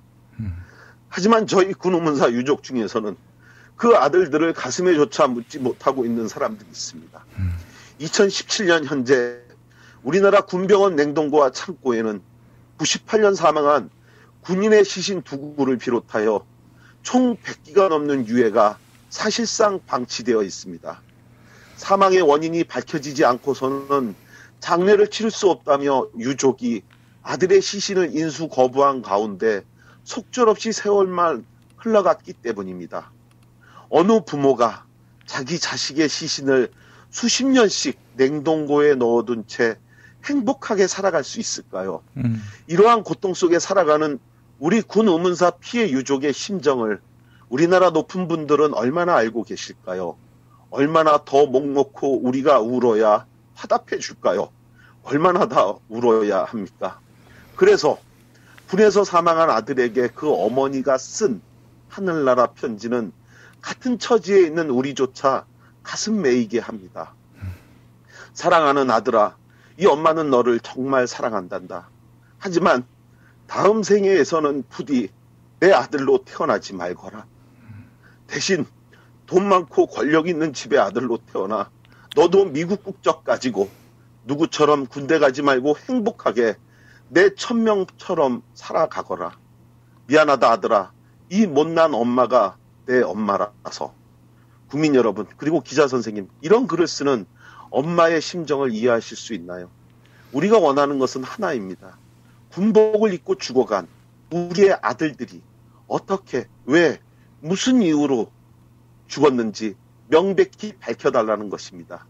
이에 군 의문사 피해 유족이 모인 4개 단체의 연합체인 의무복무 중 사망 군인의 명예회복을 위한 전국 유가족협의회에서는 이번 대통령 선거에서 군의문사의 진실을 밝혀 그 명예를 회복시켜줄 군의문사 진상규명위원회의 출범을 공약하는 후보를 지지하기로 결의했습니다.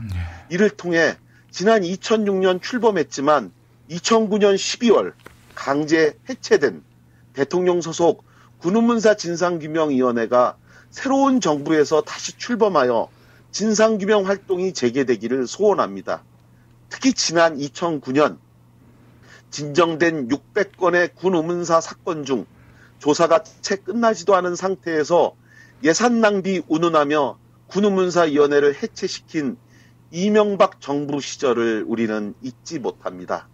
그때 우리 엄마들은 아들의 억울한 죽음에 이어 재차 죽임을 당하는 것처럼 고통스럽고 힘들었습니다. 내 아들이, 우리 딸이, 그리고 내 남편이 어떤 경위로 죽었는지 밝혀달라는 것조차 예산 낭비라니 너무도 치욕스러웠습니다. 징병제 하에서 사실상 공짜로 부리다가 죽었는데 그 죽음의 의혹을 밝혀달라는 것조차 사기라고 하는 것이 진정 우리가 말하는 국가란 말입니까? 이에 저희는 2006년 대통령 소속 군의문사 진상규명위원회를 출범시켰던 노무현 대통령이 속했던 지금의 더불어민주당 대통령 후보로 출마한 문재인 후보를 지지합니다.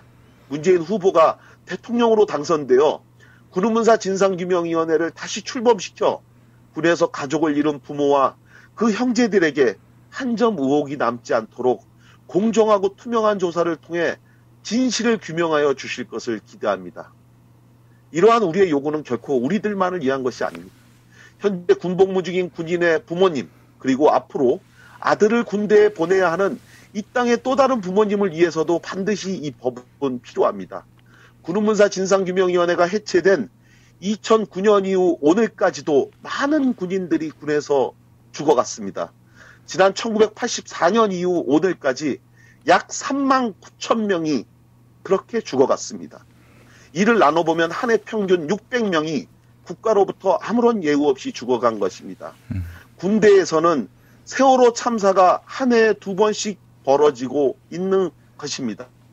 하지만 이러한 군인의 죽음에 대해 많은 의혹과 의문을 제기하였으나 군 수사는 늘 유족 편이 아닌 군대의 편에서 말해왔습니다. 이것이 공정하다고 말할 수 없습니다. 군에서 발생한 사건을 군이 혼자 수사하고 또 결론을 내린다는 것 자체가 공정할 수 없기 때문입니다. 그렇게 우리 군 유족들은 이러한 잘못된 군의 적폐를 청산하고 억울함이 없는 군대를 만드는 일을 문재인 후보가 당선되면 해 주실 것으로 믿습니다. 노무현 대통령과 다르지 않은 분위기에, 그리고 인권 변호사 출신으로 사회적 약자를 위해 활동해 오신 분위기에 우리의 절박한 호소에 문재인 후보가 화답해 주실 것으로 저희는 믿습니다. 이 절박함을 가슴에 안고 이 엄마들이 이 자리에 서게 된 것입니다. 우리들의 이 절박함이 결실로 이어질 수 있도록 많은 분들이 함께 동참하여 주실 것을 청합니다.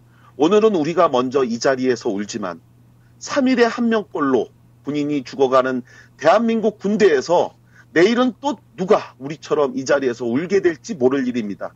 그 억울함이 더 이상 없도록 문재인 후보가 대통령으로 당선되어 우리의 염원을 이뤄주실 것을 눈물로 청합니다. 고맙습니다. 2017년 4월 28일 의무복무 중 사망 군인의 명예회복을 위한 전국 유가족 협의회 회원 일동. 네. 네.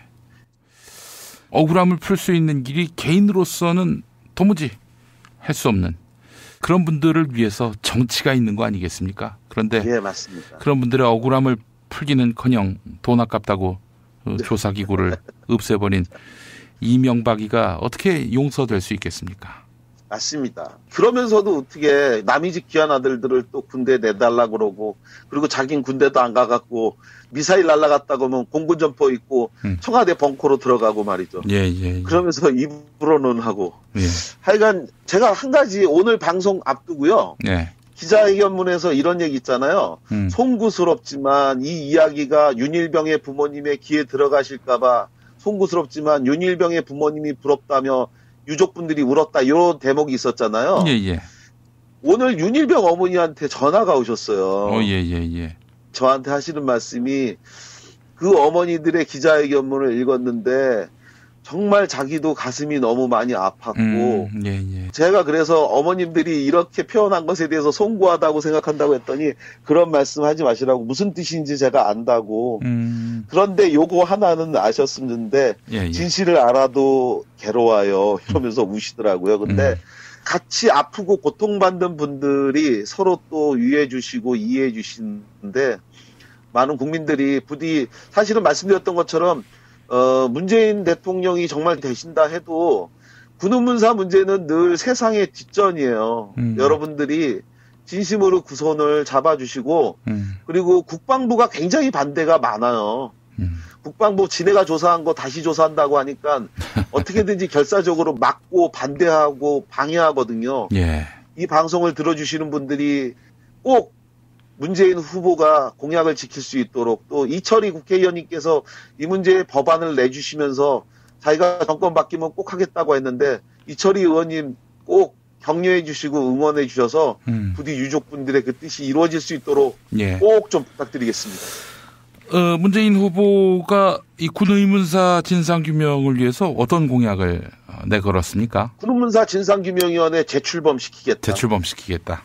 네, 그래서 어떻게 죽었는지 사인을 규명해서 적어도 국가가 그 진실을 유족에게 알려주겠다라고 약속을 하셨는데 네. 이 약속을 하지만 이거에 대해서 국방부가 늘 한결같이 반대하기 때문에 그게 쉽지 않아요. 저도 국회에서 있으면서 이 법을 통과시키려고 그렇게 노력을 했지만 기본적으로 지금은 자유당이죠. 자유한국당이 반대하고 또 국방부가 반대하면 되도록이면은 그거를 수용하는 입장이기 때문에 힘없는 유족분들은 하소연할 데가 없어요. 그래서 오늘 이 방송을 통해서 제가 길고 장황하고 지루할지 모르지만 다시 한번 제가 말씀을 간곡하게 호소드린 이유는 문재인 후보가 대통령이 돼도 저는 사실 낙관하진 않아요. 쉽지 않은 싸움이거든요. 예. 부디 여러분들만이 이 일을 도와주실 수 있습니다. 꼭 좀 잊지 마시고 기억해 주십시오. 예. 세월호 특조위의 한계를 우리가 두 눈으로 네. 목격하지 않았습니까?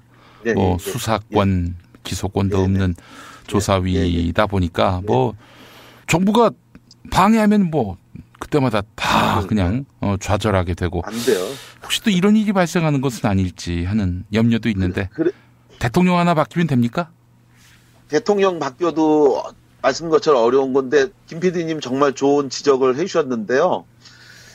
사실은 저희가 과거에 있었던 구로문사 진상규명위원회를 똑같이 만든다면 그것도 걱정이에요. 왜냐하면 그때 당시에 인력과 이 예산을 국방부가 통제를 했었어요. 그러니까 국방부의 진실을 예를 들어 허은근 일병 총 3발 맞고도 자살이라고 하는 허은근 일병 사건이나 김은중이 사건이나 이런 것들 다 자살이라고 국방부가 처리한 거잖아요. 예. 그거를 우리가 조사하겠다고 하는 건데 그런데 거기서 파견 오는 사람의 절대 다수가 국방부의 현역 군인들이 와서 팀장을 맡고 중요 직책을 차지하고 있거든요.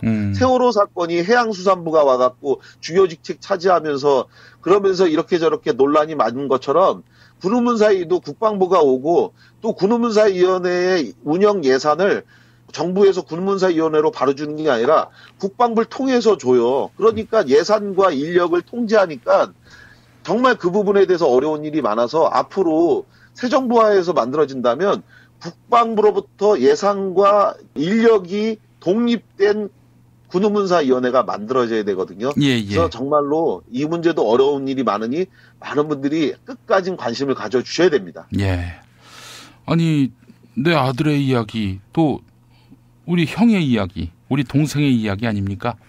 누구나 다 군대에 가야 하는 사회에서 누구나 그 대상이 될 수 있다는 점 우리가 망각하지 말고 군 의문사 진상규명위가 복구되고 그렇게 해서 억울한 사연들, 이 사연들이 하나하나 다 풀려나갈 수 있기를 바라며 그래서 구천에 떠도는 이 원원들 위로받을 수 있도록 하는 그런 새로운 정치를 기대해 봅니다. 마지막으로 하나 더 말씀을 드리면 우리 김용민 PD님이 방송을 통해서 많이 도와주셨고 또 많이 후원해 주신 우리 연극 이등병의 엄마 준비 잘 돼갔고요. 예. 오늘 5월 19일부터 28일까지 서울 대학로에서 공연이 열립니다. 그래서 우리 김용민 PD님도 대통령 선거 끝나고 홀가분한 마음으로 함께 오셔서 펑펑 울고 가십시오. 그리고 아주 감동적인 연극이 만들어져서 지금 배우들도 굉장히 감동을 많이 받고 또 실제로 유족분들이 출연해서 배우를 하시거든요. 그분들이 정말 너무 열심히 하셔갖고 정말 좋은 연극이 될 것 같아서 기대해 주시고 그때 초대할 테니 꼭 오십시오. 예, 알겠습니다. 새 대통령도 꼭 보러 가셨으면 좋겠네요. 예. 그러시기를 기대합니다. 예, 알겠습니다. 자, 고상만 반장님, 너무 감사하고요. 저희 대선 당일에 또 잠깐 연결을 하겠습니다만은 작년 8월부터 이렇게 이게 한 8개월 했어요. 9개월 됐어요. 9개월. 예. 해보니까. 예. 이 방송이 참 많은 분들에게 인권에 대한 그런 눈을 갖게 해준 큰 힘이 됐던 것 같고요. 역시 그 과거사 문제와 관련해서 그냥 지나간 날들의 역사가 아니라 언제든 우리 앞에 다시 출현될 수 있는 그런 위기자 위협이라는 그런 또 생각도 갖게 해주셨습니다. 예, 감사하고요. 또 뵙도록 하겠습니다. 예, 고맙습니다.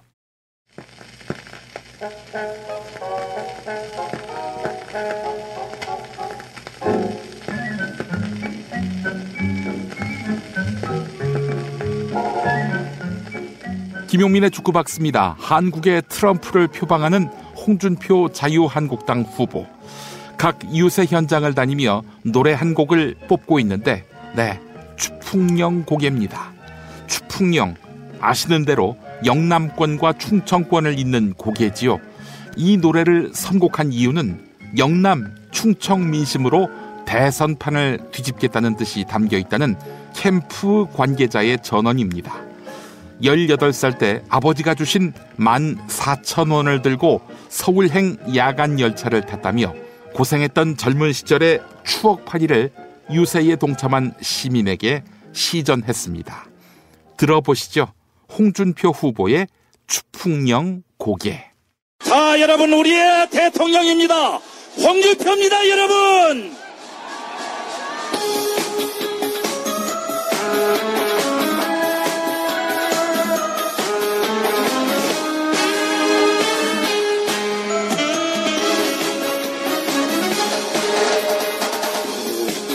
봄도 차고 가고 바람도 쉬어가는 풍경 무리마다 한 많은 사연 흘러 그 세월을 뒤돌아보며 주름진 그 얼굴에 입술이 맺혀 그 모습이었구나. 추풍령 고개 기저귀도 숨이 차서 목매여 울고 가는 추풍령 그 비마다 싸늘한 저울길 떠나간 아쉬움이 뼈에 쌓여져 거칠은 두 뺨 위에 눈물이 어려 그 무엇을 흐렸구나. 추풍령 고개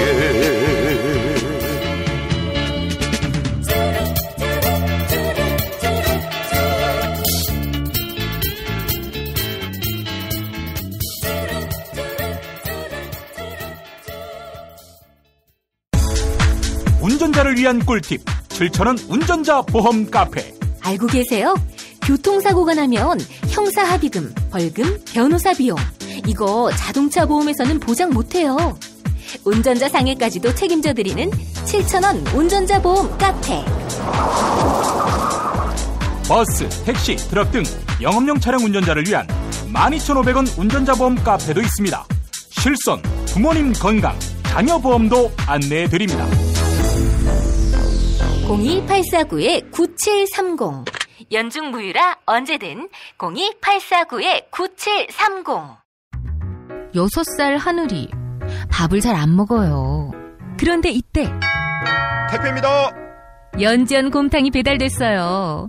직접 도끼로 팬 장작불 위에 한우 사골과 도가니를 가마솥에 한가득 넣고 24시간 끓인 진구. 연지연 곰탕이 하늘이 입에 들어가는 순간 맛있다. 엄마 한 그릇 더 주세요. 조미료 같은 첨가물이 전혀 들어가지 않아 엄마의 기쁨은 더하답니다. 7팩 이상 무료 배송합니다. 주문 전화는 010-7252-1114 010-7252-1114. 오늘을 읽는 책 문학평론가인 국민대학교 국문학과 정선태 교수와 함께합니다. 정선태 교수님과 함께하겠습니다. 교수님. 네, 안녕하세요. 예. 저는 사실 이 바른정당의 탈당 사태를 보면서 한국 보수가 정말 바닥으로 내려오니까 그 민낯이 다 드러나는구나. 네. 제가 사실은 누구를 상대로 수준을 따질 처지는 안 되지만은 이왕한 진짜 이렇게 바닥인 자들은 처음 봤습니다. 네. 아마 보수란 말이 어울리지 않을걸요? 예. 그야말로 수구 기득권 세력이죠. 예. 자신의 이권을 챙기기 위해서라면 무슨 윤리 감각이고 뭐 예의고 염치고 이런 게 어디 있겠습니까? 예. 그거야 뭐 우리가 익히 봐왔던 것이어서 저는 그렇게 낯설지가 않습니다. 그런데 이렇게 만백성 앞에서 민낯을 다 드러낸다는 것도 네. 참 쉬운 일이 아닐 텐데. 네, 그것도 아주 귀한 재주죠. 재주라면. 예. 대선이니까 볼 수 있는 일이라고 얘기하기에는 흔치 않은 일이었어요. 그래도 보수는 어떤 품격 이런 외피 두르는 데 있어서는 달인들 아닙니까? 국민들을 깜짝같이 속이고요. 경제민주화에 대한 기본적 철학이 없으면서도 마치 경제민주화 다 할 것처럼 그렇게 페인팅을 했던 자들이고요. 근데 이제 그 밑바닥이 다 드러난 상황에서는 뭐 그야말로 뭐 앞뒤 가릴 게 없겠죠. 그렇게 놀랄 일은 아닌 것 같습니다. 예. 제가 언젠가 우리 김 PD한테 사람을 너무 순진하게 본다고 핀잔을 들은 적이 있는데 예. 뭐 저는 충분히 예상할 수 있는 일이라고 생각합니다. 예. 그러니까 이들이 본질이고 민낯이라는 것을 우리 국민들이 많이 알았으면 좋겠어요. 그래서 보수가 좀 혁신할 수 있는 그런 모멘텀을 만들 수 있도록 해야 되지 않겠는가 하는 생각도 들었고요. 예. 네. 누가 뭐래도 판이 어떻게 바뀔지 모르지만은 좌우에 날개가 있어야죠. 근데 제가 보기에는 지금 한국 사회에서 보수라고 불리는 사람들은 다시 말씀드리지만은 수구 기득권 세력이어서 하나의 날개 또는 한 축을 형성할 수 없을 것이라고 저는 생각을 해요. 예. 그게 이번에 그대로 드러나는 게 아닌가 싶은데 이제 봐야죠. 뭐 내년까지 또는 뭐 총선까지 봐야 하지 않을까 싶습니다. 예, 알겠습니다. 자, 교수님 오늘 어떤 책 소개해 주시겠습니까? 네, 오늘도 재미있는 소설 한 권 소개해 드리겠습니다. 뭐 많은 사람들이 특히 수구 세력들이 흡수 통일을 얘기하곤 하죠. 아, 예. 우리 김 PD 흡수 통일이 만약에 이루어진다면은 예. 어떤 일이 벌어질 것 같습니까? 아이고, 그 뒷감당 어떻게 합니까? 결국 북한 주민들이 다 난민이 되는 상황인데. 네. 그건 뭐 민족의 공멸로 간다고 저는 생각을 합니다. 네, 아주 의미 있는 지적인 것 같은데요. 사실 우리는 통일을 우리의 입장에서만 바라보잖아요. 예. 뭐 경제적인 관점이든 아니면 정치적인 관점이든 아니면 외교적인 관점이든. 근데 이응준이라는 소설가의 국가의 사생활을 보면은 예. 금방 우리 김 PD가 말씀하신 대로 흡수 통일이야말로 정말 한반도 전체의 비극이 아닐 수 없습니다. 예. 이 국가의 사생활은 1909년에 나왔는데요. 발표됐는데 1911년에 흡수 통일이 된 것을 상정하고 5년 동안 어떤 일이 벌어지는지를 그리고 있습니다. 예. 대단히 흥미로운 책입니다. 뭐 한마디로 흡수 통일 이후 5년 이곳은 지옥이다라고 얘기를 합니다. 예. 몇 가지만 사례를 들어볼게요. 예. 흡수 통일이 되고 난 뒤에 북한의 고위급 장교들이나 고위층에 속했던 사람들은 남한에서 그말로 조폭이 되거나 또는 매춘부로 전락하고요. 대한민국의 경찰이었던 사람들은 북한 출신, 이른바 조선민주주의인민공화국 출신 조폭들과 어울려서 나라를 온갖 소용돌이로 몰아넣습니다. 예. 여기 몇 구절 읽어보겠습니다. 아마 실감이 그대로 다가올 겁니다. 예. 남조선 사람들 입장에서는 통일이 되지 말았어야 했어. 북조선 인민들도 덜 굶게 된 것 빼고는 기분 상하는 일들 투성이지만 말이다. 어쨌거나 남조선식 자본주의는 부동산이야. 조선시대 양반 지주의 착취 때부터 땅에 한이 맺혀서 그래. 그 반동적 체질을 뿌리 뽑은 게 우리 공화국이었는데 이 악종들이 휴전선 위로 기어 올라가서 노는 꼴들을 좀 봐. 나중엔 묘향산 꼭대기에도 교회 짓고 대동강 물도 자기들 거라고 서류를 들이밀 놈들이야. 내가 보기에 이 혼란도 거의 다 됐어. 이놈의 나라가 무슨 사단이 나도 분명히 난다. 얼마 남지 않았단 소린데 라고 얘기를 합니다. 이런 얘기들은 농담 삼아 많이 했었죠. 왜 우리들도. 그렇죠. 예. 흡수통일이 된다면은 정말 남한의 부동산 부자들이 대거 올라가서 북한 땅을 초토화할 것이다. 뭐 이런 얘기가 있었죠. 예. 여기서 남조선이죠. 이 남조선의 자본주의가 얼마나 천박한지, 그게 얼마나 또 무지막지한지를 고스란히 드러내고요. 예. 이 자본주의 논리에 따라서 돈이 없으면 누구에게도 무관심한 또 자본주의 흐름에 따라서 다 돌아가게 방치하는 이런 상황에서는 뭐 민족적 통일성 이런 것은 찾아볼 수가 없게 된다는 거죠. 예. 그야말로 비극이 아닐 수 없습니다. 그래서 어떤 일이 벌어지냐면요. 아까 우리 김 PD가 잘 말씀하셨는데 통일 대한민국 정부에 많은 그 조선민주주의인민공화국 주민들이 넘어올 거 아닙니까? 또는 넘어가기도 하고 예. 남한에서. 근데 이 사람들 다 감당할 수가 없게 된단 말이에요. 그리고 100만이 넘는 이 북한군을 어떻게 다 흡수하지를 못합니다. 그러니까 총기들이 다 곳곳에 담배보다 구하기 쉬울 정도로 다 퍼지기 시작하고 이런 상황들 설정해 놨습니다. 상당히 설득력이 있습니다. 그러면서 통일 대한민국에는 난민들이 넘쳐나고요. 그 부분 한번 읽어보겠습니다. 예. 통일 대한민국 정부는 조선민주주의인민공화국 인민들의 전부를 주민등록화하는 데 실패했다. 북한은 통일 당시 이미 국가로서의 기능이 마비된 상태였다. 난민들 투성이었고 관공서 방화가 비일비재, 아날로그가 정보 시스템의 전부이던 처지에 공문서들이 대량으로 소실되었다. 그것을 통일정부가 회복하고 정리해야 했지만 혼란 속에서 잘 이루어지지 않았을 뿐더러 나중에는 아무리 홍보를 해도 일부러 주민등록을 하지 않는 이북 사람들이 있었다. 근대적 기록이 부재한 국민들, 이른바 대포인간들이 그들이었다. 주민번호도 없고 사진도 없고 지문도 없다. 물증이 존재하지 않는 대포인간들은 추적이 불가능한 헛개비들이었다. 디지털 강국을 자랑하던 대한민국은 통일 이후 국민정보 관리에 관해서는 후진국이 되어버렸다. 경찰이 용의자를 잡아놓고 묻는다. 너는 누구냐? 이력을 확인할 기준이 없는 인간의 자백은 사실이 아니라 의혹에 불과하다. 자본주의 어둠이 이러한 우수 인력들을 가만히 놔둘 리가 없었다. 아니 사람이 대포. 네, 대포 인간이 되는, 그러니까 어디에도 적을 두지 못하는. 예. 그리고 자본가들은 이런 우수한 인력들을 마구잡이로 착취하고 약탈하는 게 아무렇지도 않게 벌어지죠. 이런 지옥이 어디 있겠습니까? 예. 사실 이 소설은 국가의 사생활이라는 제목이 그렇듯이 국가하면 공적인 시스템이잖아요. 예. 공적인 시스템이 가동되지 않은 그 국가를 사유하는 몇몇 조폭적인 인간들이 이 사회를 지배한다는 그런 지옥들을 그려 보이고 있습니다. 예. 국가기구가 일찌감치 사유물인 적이 많죠. 지난번 정권에서 그랬고요. 예. 여기에서도 국가의 사생활이라는 제목을 좀 깊이 음미할 필요가 있습니다. 이 책을 읽으면서 여러 가지 이 스포일이 있을까봐 더 상세한 얘기는 말씀드리지 않도록 하고요.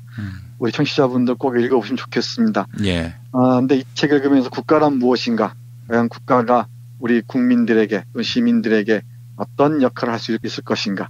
그리고 통일을 상정할 경우에 국가는 어떤 방향을 향해야 할 것인가? 등등의 많은 질문들이 떠오릅니다. 예. 그렇다고 저는 통일에 대해서 환상을 갖지도 않지만 그렇다고 통일에 대해서 비관적이지도 않습니다. 여러 가지 통일론이 있어 왔죠. 그러나 우리 남한의 관점에서만 남한의 이익만을 극대화하는 방향으로 통일을 우리가 사고할 게 아니라 예. 좀 더 거시적인 맥락에서 통일을 우리가 상상할 수 있어야 되고 또 서서히 시도해야 될 것 같아요. 예. 독일의 경우에는 몇십 년 동안 동독에 투자하지 않았습니까? 예. 그럼에도 그 적지 않은 문제가 있었는데 이렇게 급작스럽게 급수통일하거나 북한의 체제 붕괴를 바라는 사람들이 있다면은 그들이야말로 한반도 전체를 지옥으로 몰고 가고자 하는 의도를 갖고 있는 사람들이라고 말하지 않을 수가 없을 것 같습니다. 예. 이건 정치적인 문제이기도 하고요. 사실은 우리의 미래를 얘기하는, 미래가 얼마나 조심스럽게 다가가야 할 것인지를 알려주는 그런 작품이 아닌가 그런 생각을 합니다. 통일이 된다면 이제 북한 체제가 무너지고 남한 체제가 북한 체제를 지배하는 그런 구조가 되는 걸로 상상하기 쉽지 않습니까? 네, 그렇습니다. 그렇게 된다면은 지금도 그냥 사람 생김새 갖고도 층위를 나누고 계급을 나누는 이런 상황에서 체제가 지배 체제와 피지배 체제로 또 이렇게 갈리게 된다면은 이 북한 주민들은 지배당하는 사람들이고 패전국이 되는 거고, 아이고 그거는 뭐 도저히 통일이라고 말할 수 없는 거 아닙니까? 아, 맞습니다. 우리 김 PD의 그 투시력이 예. 대단합니다. 우리 김 PD의 내공이 점점 더 깊어지는 것 같아요. 아, 그 지도 교수가 누구였을까요? 제가 바로 그 점을 말씀드리고자 하는데 예. 이건 통일이 아닙니다. 또 다른 식민과 피식민의 관계로 재편성되는 것이고요. 또 이런 남북이 적대 관계가 해소되는 것처럼 보이지만은 또 다른 적대 관계가 내부적으로 형성되는 예. 그 과정을 우리는 피할 수 없을 겁니다. 예. 이 소설에서도 암묵적으로 얘기를 하는데 이 하나의 적대 세력이 무너진 마당에 많은 사람들이 겪어야 하는 분열증 같은 것들이 여실합니다. 우리 국민국가라는 게 끝없이 내부 식민지를 창출해내잖아요. 그렇습니다. 그런데 이 북조선이라는 조선민주주의인민공화국이라는 이른바 이류 국민들, 2등 국민들을 또다시 얼마나 대규모로 만들어내겠습니까? 그런 점을 우리 김 PD가 적실하게 지적한 것 같습니다. 아유, 별 말씀도 하십니다. 아니, 저 교수님 사실은요. 네. 제가 전에는 그런 그 개념 자체가 없었는데. 네. 그 외국인 노동자, 이주 노동자들을 막 박대하는 그런 못된 사업주들이 있지 않습니까? 네, 네. 뭐 그렇지 않은 사장님들도 많이 계신데. 근데 말이죠. 그 관계가 사실은 자본적으로 지배관계, 피지배관계인데 군사적으로 정치적으로 지배관계, 피지배관계가 된다면 일제가 우리한테 했듯 남한이 북한한테 그렇게 할 가능성은 없을까? 막 그런 성찰이 들더라고요. 그것도 아주 정확한 지적입니다. 네, 제가 우려하는 것도 그건데요. 예. 이게 식민지의 경험이 또 다른 식민지를 끝없이 만들어냄으로써 그걸 만회하려고 하는 그 심리적인 기제가 있거든요. 이제 억압의 이양 이런 좀 어려운 말을 쓰는데 예. 자신이 당했던 그 식민지 백성으로서 겪었던 고통들을 또 다른 식민지인들을 생산해냄으로써 그걸 이양하는 거죠. 옮겨가는 거죠. 예. 마치 자신이 지배자인 것처럼 정신승리법으로 끝없이 무장하는 거죠. 아마 우리 통일을 섣부르게 얘기했다가는 이 한반도 전체가 내부적으로 식민과 피식민의 관계로 재편될 거고요. 예. 그건 상상하기도 싫지만은 또 다른 내전을 촉발할지도 모른다는 게 제 짧은 생각입니다. 예. 외국의 사례를 보더라도 네. 미국 같은 사회에서 폭동이 일어나는 이유는 경제적 양극화가 심화됐을 경우 이거는 뭐 도저히 극복할 수 없는 지배와 피지배 관계라고 생각이 되면 그때 진짜 총기 들고 막 신화 들고 나오거든요. 그런 상황을 남북 사이에서 평화, 화해, 그런 통일 없이 이렇게 지배와 피지배 관계 속에서 통일을 이룬다면은 저는 이 끊임없는 내전의 그 상황으로 들어갈 수밖에 없을 것이다. 그런 생각도 들었고 또 그와 연관된 드라마도 한번 만든 적이 있었습니다. 제목이 통일은 대박이다. 예. 자, 그 국가를 사유물로 생각하는 자들이나 할 수 있는 말이죠. 예, 예. 정말 긴 안목으로 이 남북 교류부터 시작해서 체제 협력 그리고 이런 갖가지 어떤 정치 외교적인 지혜를 발휘하지 않으면 예. 뭐 통일은 대박이라는 식의 어떤 사수를 사용하는 순간 우리의 미래는 그야말로 암담할 겁니다. 예. 이 이응준의 국가의 사생활이라는 소설을 읽으면서 참 이런저런 생각이 많았습니다. 이 새로운 정부가 들어서면은 남북 간 관계도 정말 지혜롭게 그리고 깊이 있게 그리고 긴 안목으로 하나씩 풀어나갔으면 좋겠습니다. 예, 알겠습니다. 교수님 오늘 말씀 잘 들었습니다. 네, 고맙습니다. 김용민 브리핑과 함께하는 브리핑 대리운전 1522-9687 1522-9687 수익금 일부는 김용민 브리핑 드라마 악인열전 제작비로 쓰입니다. 박근혜가 구속되면 1회 공짜 이용이 가능한 대리운전 브리핑 대리운전 브리핑 대리운전 번호 잊지 않으셨죠?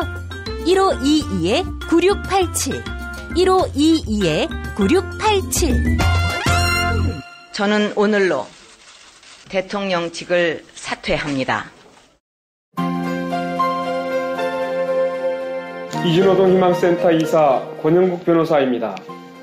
이주노동 희망센터는 동남아시아 저개발 국가의 이주노동자들과 함께하고 있습니다. 시골 오지 마을에 학교를 만들고 마을 주민들이 공동체를 이루어 운영하도록 돕습니다. 포털 검색창이나 페이스북에서 이주노동 희망센터를 검색하시어 후원회원이 되어주세요. 노동 존중 생산과 소비를 통한 사회연대를 추구하는 문자당이 함께합니다. 김용민 브리핑과 함께하고 계십니다. 뉴스 듣기 능력 평가와 문안 토론 퀴즈 정답자를 발표하겠습니다. 매일 일부 코너 뉴스 듣기 평가 당첨자께 도서 선물을 보내드리고 있는데요. 당첨자 가운데 한 분에게는 도서 출판 메디치 미디어에서 협찬하는 도서 경제 알아야 바꾼다를 보내드립니다. 경제 알아야 바꾼다는 손혜원 의원과 하나증권 주진형 전 대표가 함께했던 SNS 방송 경제 알바의 핵심 내용이 담겨 있습니다. 주진형 전 대표는 국정농단 청문회에서 재벌은 조직폭력배와 똑같다. 이런 소신 발언을 했던 분이죠. 대기업과 똑같은 일을 하는데 임금 격차는 왜 생기는지, 국민연금을 돌려받을 수 있을지 경제 알아야 바꾼다에서 궁금증을 해결할 수 있습니다. 경제 알아야 바꾼다. 애청자 여러분의 많은 관심 부탁드립니다.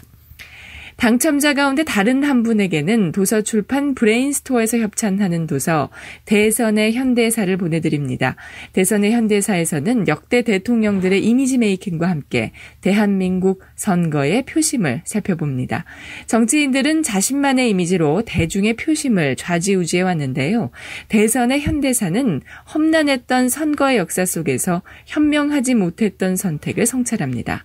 대선의 현대사 여러분의 많은 사랑 바라겠습니다. 토요일 정답자 가운데 한 분에게 남양주에 위치한 독채 무인 펜션 머문빌리지 이용권을 격주로 드립니다.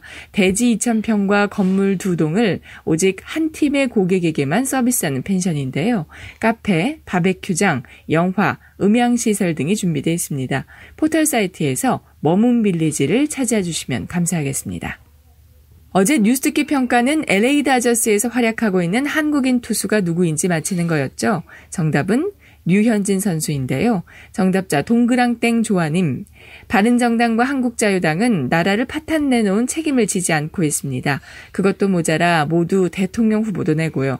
그리고 대선을 구실로 다시 합치려고 하니 기가 찹니다. 정답자 미림님. 미세먼지로 맑은 하늘 보기가 쉽지 않습니다. 5월 9일이 지나면 더 맑고 투명한 하늘과 함께 그런 세상이 올 거라 믿습니다.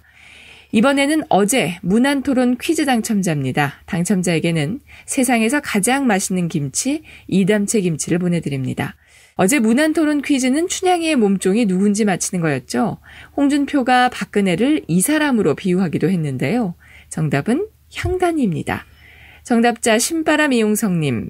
안민석 의원님 말씀 따라 비난의 화살을 피하려고 잠시 분당한 14명의 쓰레기를 보았습니다. 이렇게 빨리 정체를 드러낼지는 몰랐습니다. 정답자 삼영재님.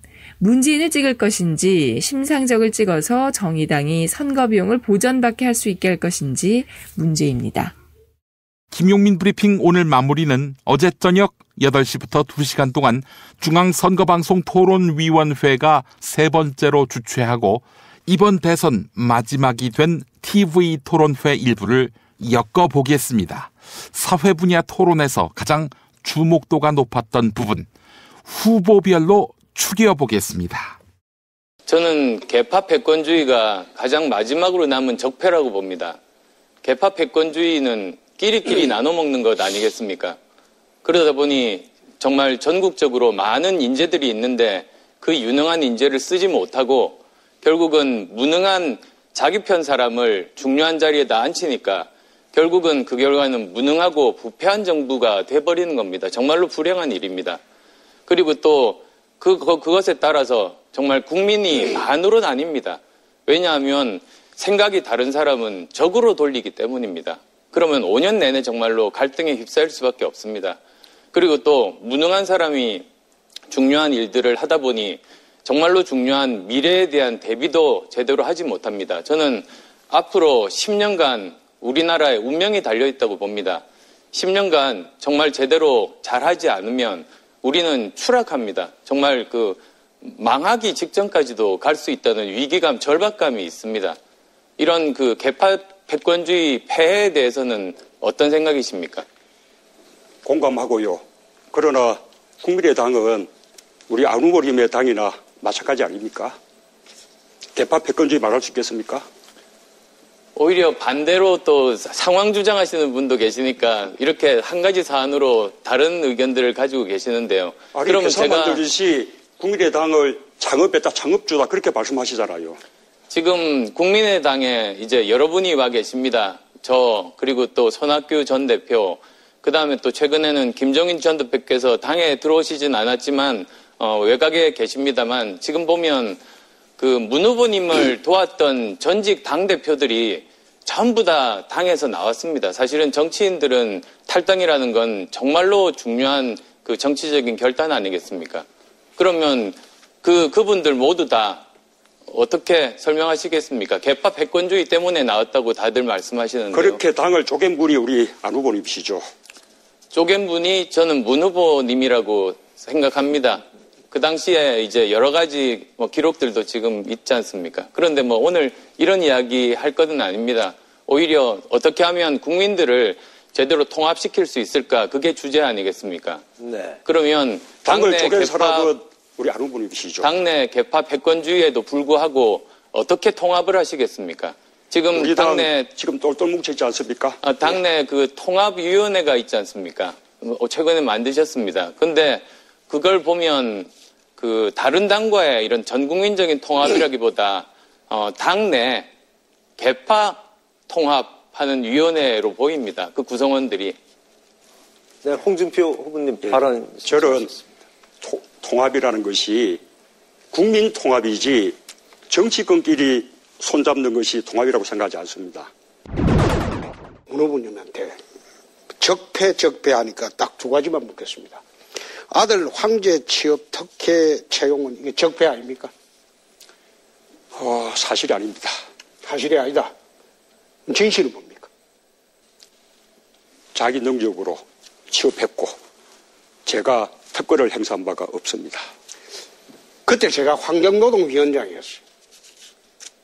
권재철 그 가서 국정감사장에서 내 감사를 했는데 나 위원장으로 감사를 했어요. 근데 그래까지 하지 말라고 했어요. 아들 이야기니까. 우리 호구님이 봐주셔서 그게 사실 아닌 것으로 사실 아닌 거예요. 결과 내린 거예요? 특혜 채용을 했죠.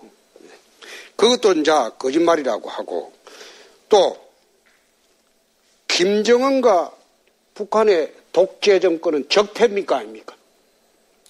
적폐입니다. 적폐죠. 적폐인 것 때문에 청산해야 되겠네요. 그렇죠. 주적이죠 그럼. 주적. 네. 적폐잖아요. 지난번에는 우리 국방백서에 주적으로 돼 있다 이렇게 또 사실하고 다른 이야기를 네. 아니 적으로 돼 있죠. 그래서 우리가 군사적으로는 북한이 적이지만 또 다른 한편으로는 우리 통일의 대상이다. 그렇게 그래서 제가 드리는 말씀은 김정은과 북한의 독재 정권은 적폐는 맞다. 적폐는 맞기 때문에 우리 후보님 적폐는 청산해야 되잖아요. 우리가 깨어나야 되는 것은 김정은 정권이 아니라 북한 주민들이죠. 그거는 당연하고. 그럼 김정은 정권하고 이제 대화 안 하겠네요. 깨어날 필요 없잖아요. 우리 적폐니까. 자유민주주의 체제로 우리 통일해내야죠. 그러니까. 그러면 그 김정은이 만날 필요 없겠네요. 적폐니까. 북핵 문제 해결을 위해서도 만나야 될 필요가 있을 수 있고. 아니죠. 앞으로 또 우리가 통일로 가는 과정에서 경제적인 통일이라든지 또는 남북 경제 협력이라든지 많은 면에서 김정은이 북한의 통치자라는 실체는 인정을 하고 대화를 해야 되는 것이죠. 적폐고 청산 대상인데 대통령도 대화를 한다고 하지 않습니까? 적폐고 청산 대상이더라도 청산 대상이면 청산을 해야지 왜 대화를 합니까? 우리 호 후보님 저하고 대화 안 하시겠습니까? 나는 그 문 후보님 적폐라고 한 일이 없어요. 문 후보님은 나를 적폐라고 했지만 나는 한 일이 없어요. 이명박 박근혜 그러면 정부에서 주적이 맞습니까? 안 맞습니까? 다시 한번 이야기해 보세요. 저는 대통령이 북한을 주적이라고 주장하는 것은 온당치 않다고 생각합니다. 만약에 주적이 있다면 그러면 또 부적은 누굽니까? 제2적, 제3적이 있는 것입니까? 아니 내가 어이가 없으니까 그래갖고 국군 통수권을 어떻게 행사하려고 그래. 국민들이 판단할 문제죠. 국민들이 판단하는 게 군인들이 판단할 문제입니다. 군인들이 따라줘야 될 거 아닙니까? 군인은 군대의 논리가 있고 또 대통령은 대통령의 관점이 있는 것이죠. 군인은 군대의 논리가 있기 때문에 안 따라도 된다. 대통령을. 그러면 그런 다수 논리로 어떻게 국가를 통치하겠습니까? 홍준표 후보님, 진주의료원 돈 먹는 하마다 문 닫길 잘했다 했는데 그럼 대통령 되시면은 의료원 다 폐쇄하실 거예요? 그런 억지 주장은 안 되죠. 내가 강성 귀족 노조를 철폐한다고 그랬어. 진주 의료원은 강성 귀족 노조입니다. 그러면 서울대병원도 강성 노조인데 그런 식으로 경강부회를 하니까 경강부회가 아니라 지금 홍 후보는 하신 말씀대로 하는 거예요? 서울대병원이 강성 귀족 노조입니까? 아니 그 기준대로 하면 민주노총 소속은 다 강성 노조 아닙니까? 그거 아니지. 네? 그리고 적자도 진주의료원보다 서울대병원은 5년간 적자가 1,900억인데 네? 그 홍 후보 논리대로 하면 다 폐쇄해야지. 적자가 있어서 내 폐쇄한다는 말 한 번도 한 일이 없습니다. 그러면은 왜 그런가 하면 놀면서 일 안 하고 그래서 폐쇄하는 겁니다. 적자가 쌓이고 놀면서 일 안 하고 도민들 세금만 축내니까 폐쇄한 겁니다. 그 얘기는 우리 도민들이 우리 홍 후보한테 하는 얘기예요. 도지사 뽑아놨더니 부패 비리 혐의로 재판이나 다니시면서 도지사 역할 제대로 못하셨잖아요. 내 빚 다 갚았습니다. 그 얘기는 그리고 홍 후보가 사돈 남말하실 처지가 청년도 아니에요. 1위 만들었습니다. 그래 적대 감정을 갖고 베베 꼬여서 덤비니 어떻게 대통령 되겠습니까? 그리고 그 4대강 사업 문제는 다음에 제가 대통령이 되면 바로 청문회 열어야 됩니다. 단군 이래 최대의 재앙이에요. 그리고 지금 영남권에 계신 분들이 지금 수질 악화 때문에 지금 생명의 위협을 느낄 지경입니다. 그 총트리할로메탄이라는 그 발암 물질을 가지고 지금 그 녹조를 없애려고 수질 개선을 하려고 지금 엄청나게 투여를 하고 있어요. 언제까지 약품 처리할 거예요? 네네. 그러니까 이런 분들이 있기 때문에 지금 국민의 안전과 생명이 위협되는 겁니다. 제가 한마디만 가만히 있어봐. 이 답해야죠. 내가 10초만 하겠습니다. 간단히 하시죠. 다음 주제가 김상균 후보님. 간단히 말씀해 주세요. 이정희 후보처럼 포기하지 마시고 끝까지 잘하십시오. 파이팅 심상정입니다.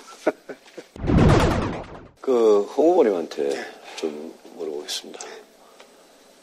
국민 통합 이걸 위해서는 저는 다음 대통령 임기 안에 지금 작년 말부터 올려 있었던 이 박근혜 전 대통령 탄핵 거기에 대한 찬반으로 이렇게 나눠가지고 갈등이 굉장히 심했지 않습니까?